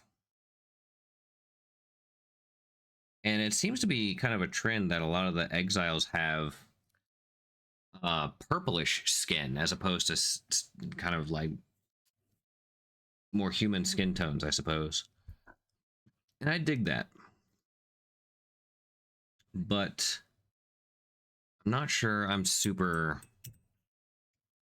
into it. So I might be doing a different sort of skin tone in general.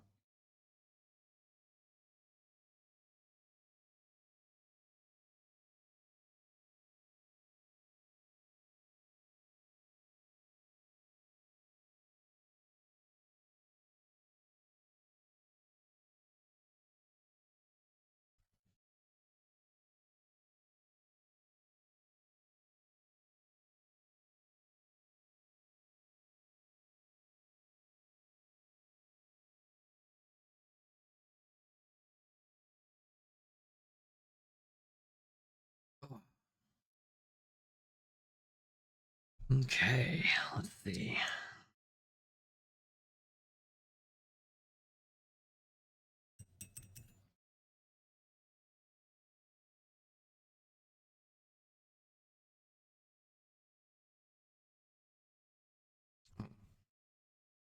Get some more yellow.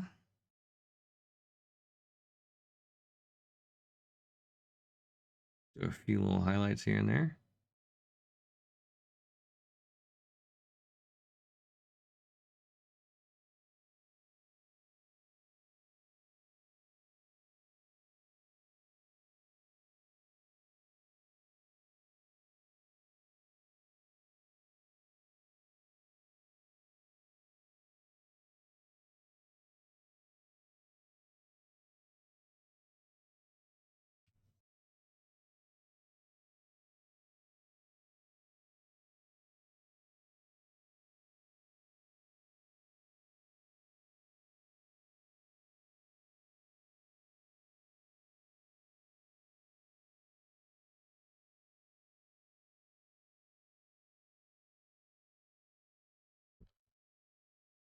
Not too shabby. We're kind of getting there.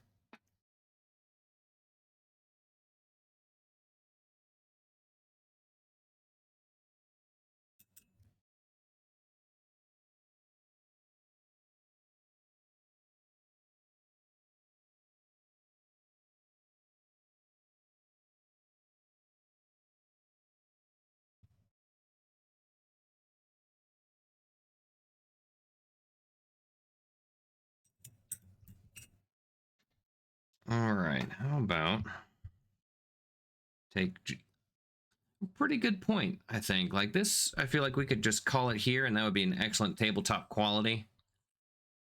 I might likely do a few little detail things here and there. Well, I gotta paint her hands still. But overall, not too shabby. For about 4 hours of work.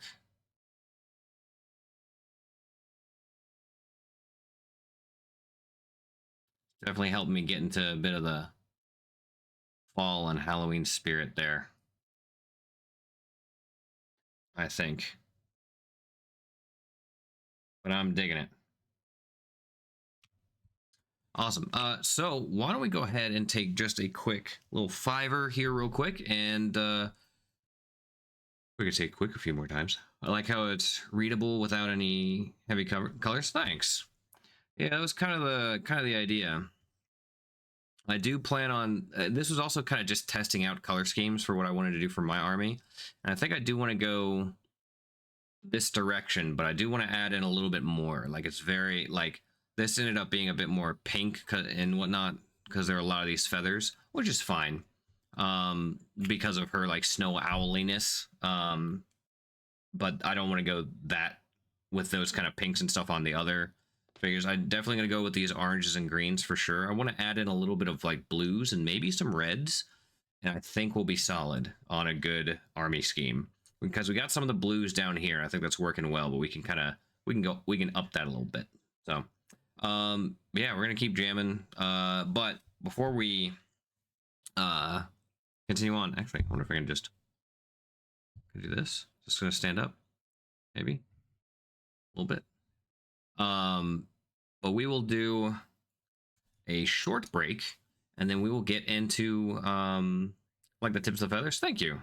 Yeah, I didn't want them to be. I wanted them to be like, especially the ones up here. I wanted them to make sure that they were like noticeable, but not too far. So we kind of made sure to go back into the atmospheric colors with the blues and stuff towards the bottom. So I think it worked out pretty well. Yeah, we'll jump into Colors of Conquest and see the showcase and see who did what, and the top 10 for the month of September. So don't go anywhere. Well, actually, go. Use the restroom if you need to. Get a drink, something like that. But we will be back here in about 5-ish minutes.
All right, I think we are back. Let's do this. What in the world?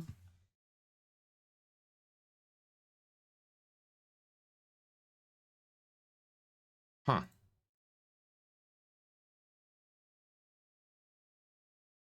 Let's try this again.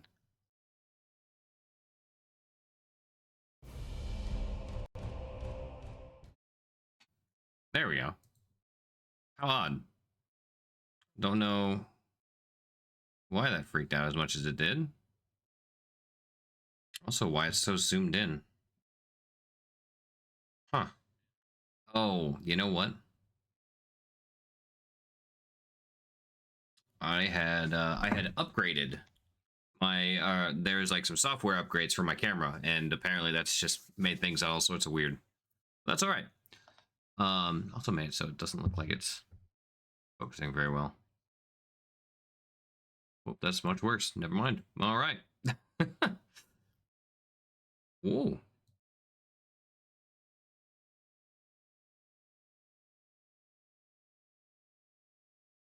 There we go. We'll figure it out. We'll do it live.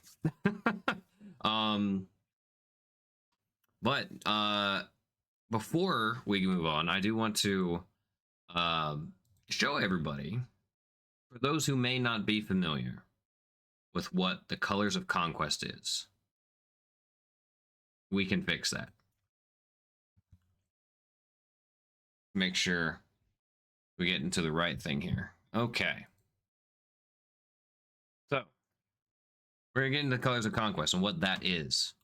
It is essentially a monthly showcase where the studio painters decide the top 10 Conquest miniatures that have been painted and posted online. So all you have to do to join is show off your painted miniatures by posting it on social media with the hashtag Colors of Conquest and hashtag miniature painting. And don't forget to tag Parabellum Games on whatever social platform you're on. That way they can be sure to see it, because sometimes hashtags get a little weird.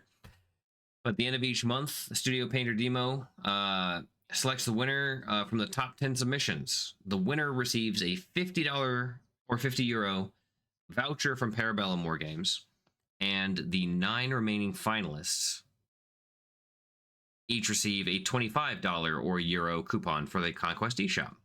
It's pretty cool. There's some additional rules and stuff, and you can check them out here, but nothing too crazy. But that being said, without further ado, let's go check out who is the top 10 of this month. Hey, Ghoul Studio, good to see you. Hope you're doing well. And Riot Sister. Oh, we got a raid from Ghoul Studio. Hold on. So we spoiled the first one, but we'll go back to this here real quick. How's it going, everybody? Riot Sister, Ghoul, Awkwardish.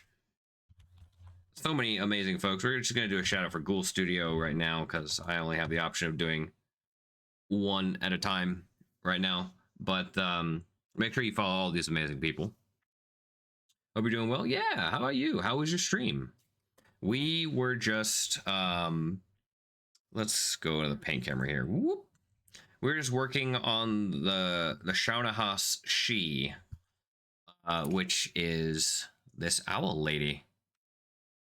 So it's got a little ways to go still, but for about 4-ish hours, not too shabby. So sure's good. Working on a zombie dragon. Ooh, very nice. We need to get you the, oh, I forget what it's called. It's a monster. The Old Dominion horrifying monster that they just came out with. The Theocrator, or the Unhallowed Sepulchre. It would be really interesting to see how you paint those. On the color choices, thank you, Earthworm Jim. I appreciate it. Welcome in. For those who don't know who I am, I go by Walter's Workshop, as you can see above my head, here on Twitch, and typically I stream on my own channel, but once a month I collaborate with Parabellum Games, and we paint something from Conquest. Although, admittedly, I also paint a lot of stuff from Conquest on my regular stream as well. But I wanted to make sure that we did this and do something fun every month. So this is from the new faction, the Weaver Courts. She is not out yet, but is available for pre-order right now. So, and I decided to go with kind of a fall-ish theme so far, but we're getting there. I've seen that. I'd love to paint one of those. Oh yeah, that's a good one. The Pope boat, yeah. Right, sister and Awkward Japan. I hope you guys are having a good weekend so far. But we were just about to go into the Colors of Conquest, and real quick, I'll go back into what that is. For those who are unfamiliar, the Colors of Conquest is a monthly contest and showcase where if you paint Conquest and post it online to social media profiles, then you're automatic, and you also use hashtag Colors of Conquest or hashtag miniature painting, and ideally tag their account on social media, on whatever social media platform it is as well. Then you are automatically entered to win either a $50 or /euro voucher if you win. And if you're one of the 9 other finalists, you get a $25 /euro coupon for the Conquest shop. So pretty cool. There are some extra rules and stuff like that. I almost spoiled the winners for you. But there are some extra rules and stuff, but nothing too crazy. Basically just paint and post Conquest with some hashtags and tag their account, and that's all you gotta do. You're automatically entered to win. So without further ado, why don't we go ahead and take a look at who the runner-ups are and the winner. And you will definitely want to stick around because the winner is pretty insane. So far, it's A-okay. Hope you're doing great. I am, indeed. So, Karn's Atelier? I always want to say Atelier. I don't know why. 8 Lear, I suppose it could be also. But Karn's, congrats on being a runner-up. Playing the Genya no Yokai. I have mine primed, sitting up on my shelf right now. I'm very interested to paint it up. But the red's looking good. Lots of fleshy bits on the arm too. Really nice. Karn's also had an excellent piece last month as well. See who's the next runner-up. Hayden Holmes with the Rakshasa. This is a really nice one. Oh, I'm swamped with commissions. So mine also waits, but at least I managed to lock in. So basically, there you go. Nice. Going for a lurk, find some food. No worries, Ghoul. Thanks so much for raiding in. I appreciate you, buddy. Have a good rest of your weekend if I don't talk to you again.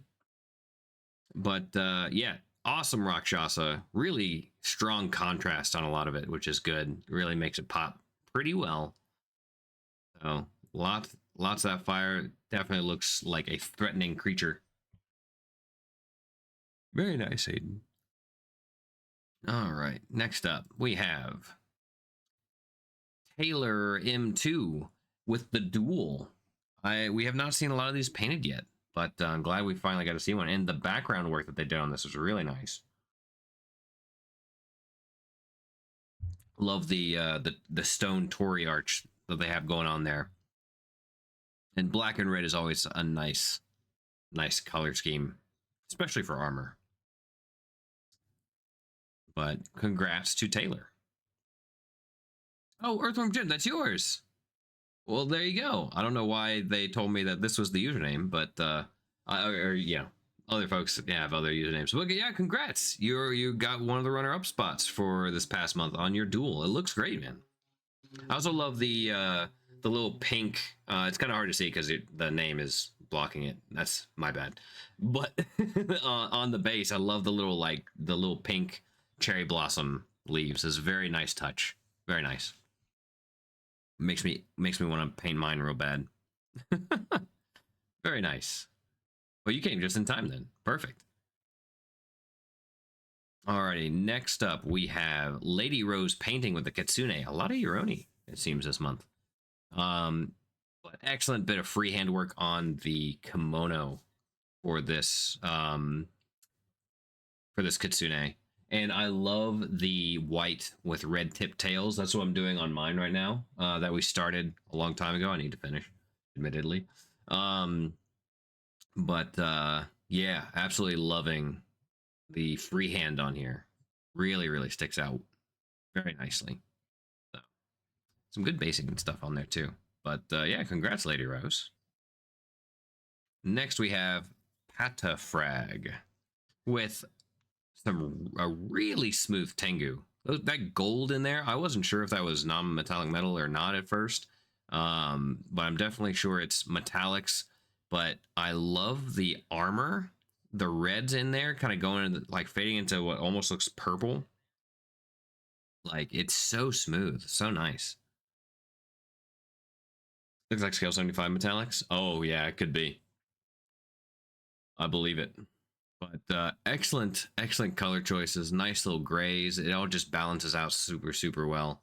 And also the base is really cool. It's kind of like, you know, running on like in a like running across a creek kind of thing. Very, very Japanese cinematic. I dig it. Very nice. All right. Next runner up we have is Sebastian.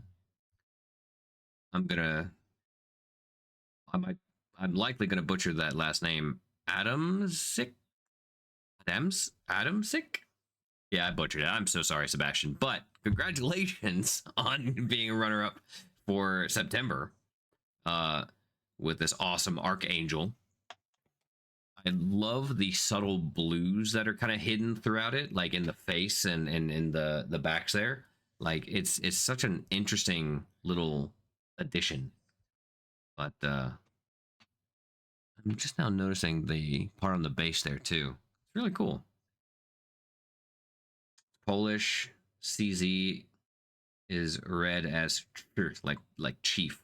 So Adam Chiswick, Sebastian Adam Chiswick, Adam Chiswick. I'm so butchering it. I apologize. I will have to look that up though. I'm interested. No, you read it as well. Oh, Adam Chick. Hmm. Adam Chick. Adam Chick. Interesting. Well, I appreciate the help. Something like that. I appreciate the help, Bedlam. But congrats, Sebastian, on being a runner-up for September. All right, we're getting down to the final three. So, here we go. All right, Marv Paints Miniatures. I'm sorry, not Marvin. Marv Paints Miniatures. Lots of nice earthy tones to this Dormaru Damashi. Got the kind of like tan armor, especially with like the really kind of muted greens and the very earthy greens and stonework on the base with the bamboo and the stone and stuff there. It's really nice. And just with that little flare of color in the cloth and on the shoulder pad as well. It's pretty nice. Pretty nice. Polish is an Eldritch language. That's fair. Oh man. Okay, and this is not the winner, but this is the last runner up. Oh wait, no, I'm sorry. This is the final three. I'm sorry. I think. Yeah, this is the final three. This is not the last runner up, but Pixel Brush Studio with the Oberon, the Consort of Summer. Absolutely love this. It's I've been painting on mine, and I will say it is a little difficult to really get some that good flame color in there, right? And I love what Pixel Brush did with this one, especially with kind of like making the. I almost did the same thing with making the stuff coming outside of the mask on the sides, those little tendrils and whatnot. Make them also the same kind of chitinous color as the beetle shell. This is the model I wanted overall in the Weavers. More insectoid, less woodsy. That's fair.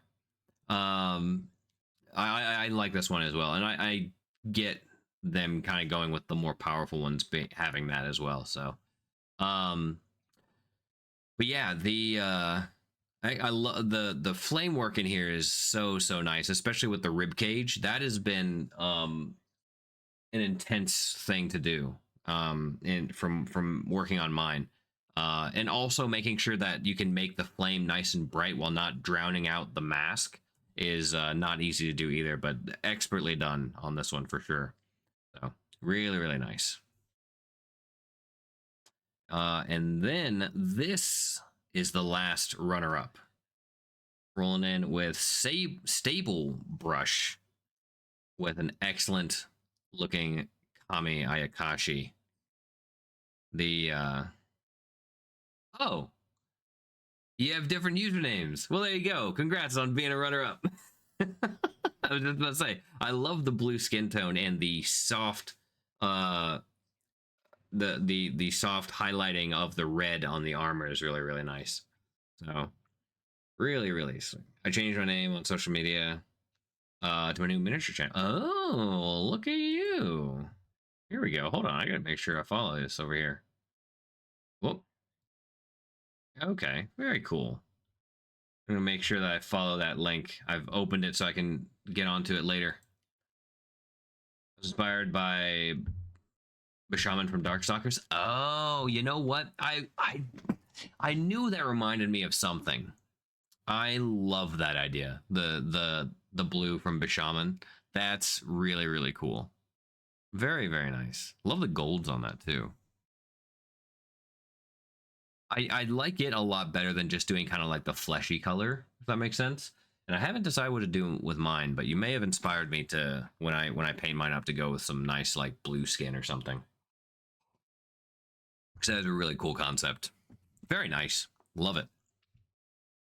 Congrats, dude. All right, and I was thinking about the standard skin. Yeah.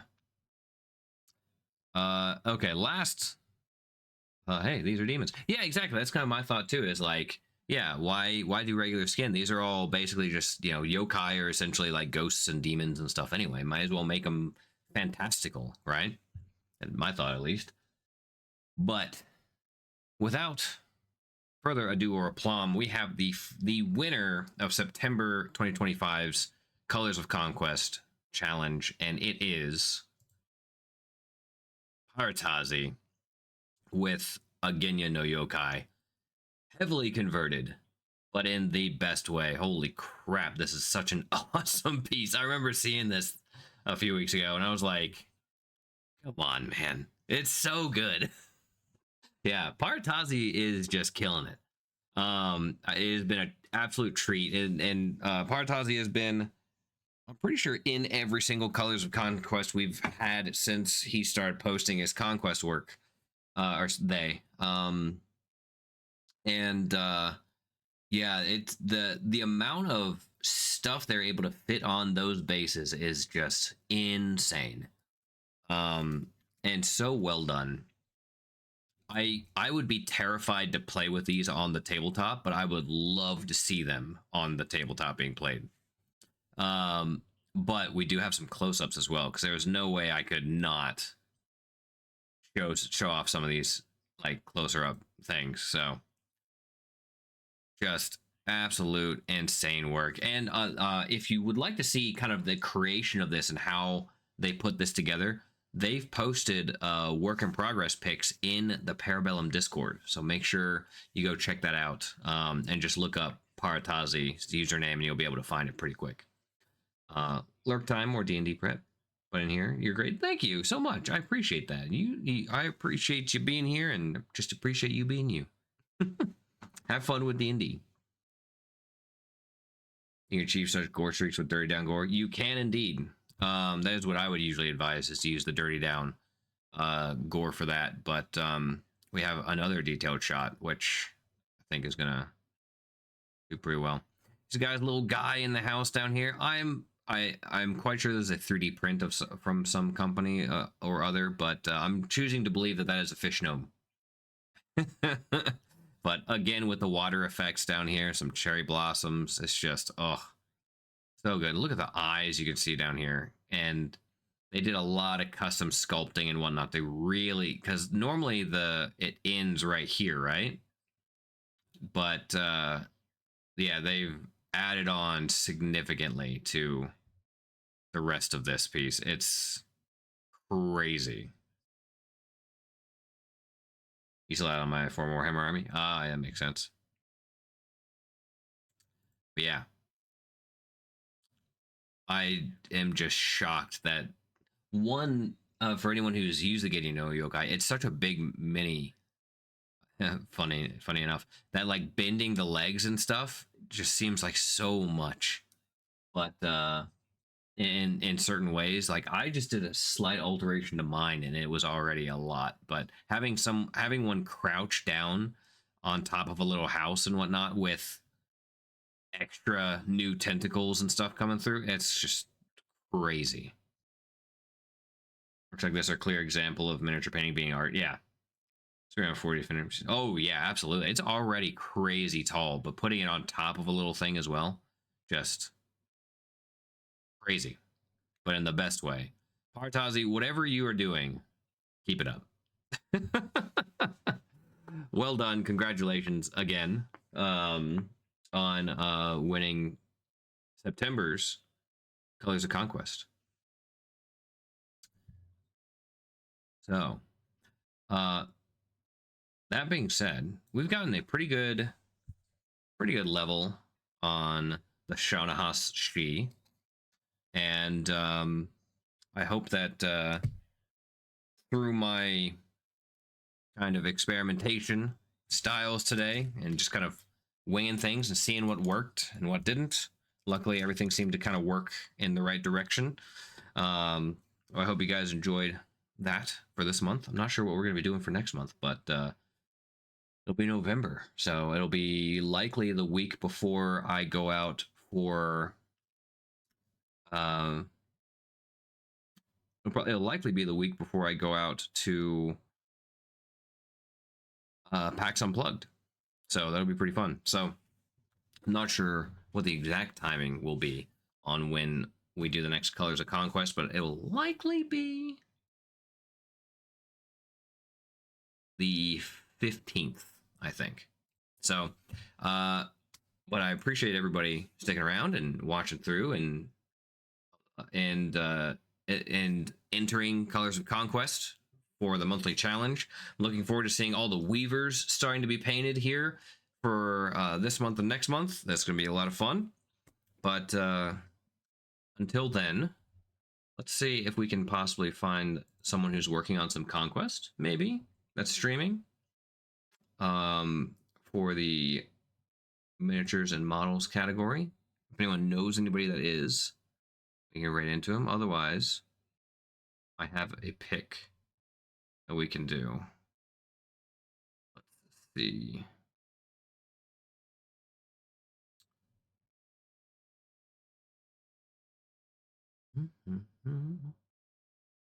Well, I think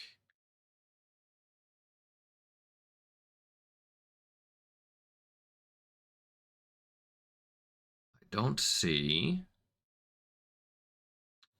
any Conquest at the moment, but I do know of an awesome person we can raid into who's doing a very long stream today with a lot of folks. So we're going to go ahead and raid into her. But please stick around for that, and maybe you'll find another cool person to follow here on Twitch. And I appreciate everybody being here, and hope you learned something. And we will be back next month for the next Colors of Conquest.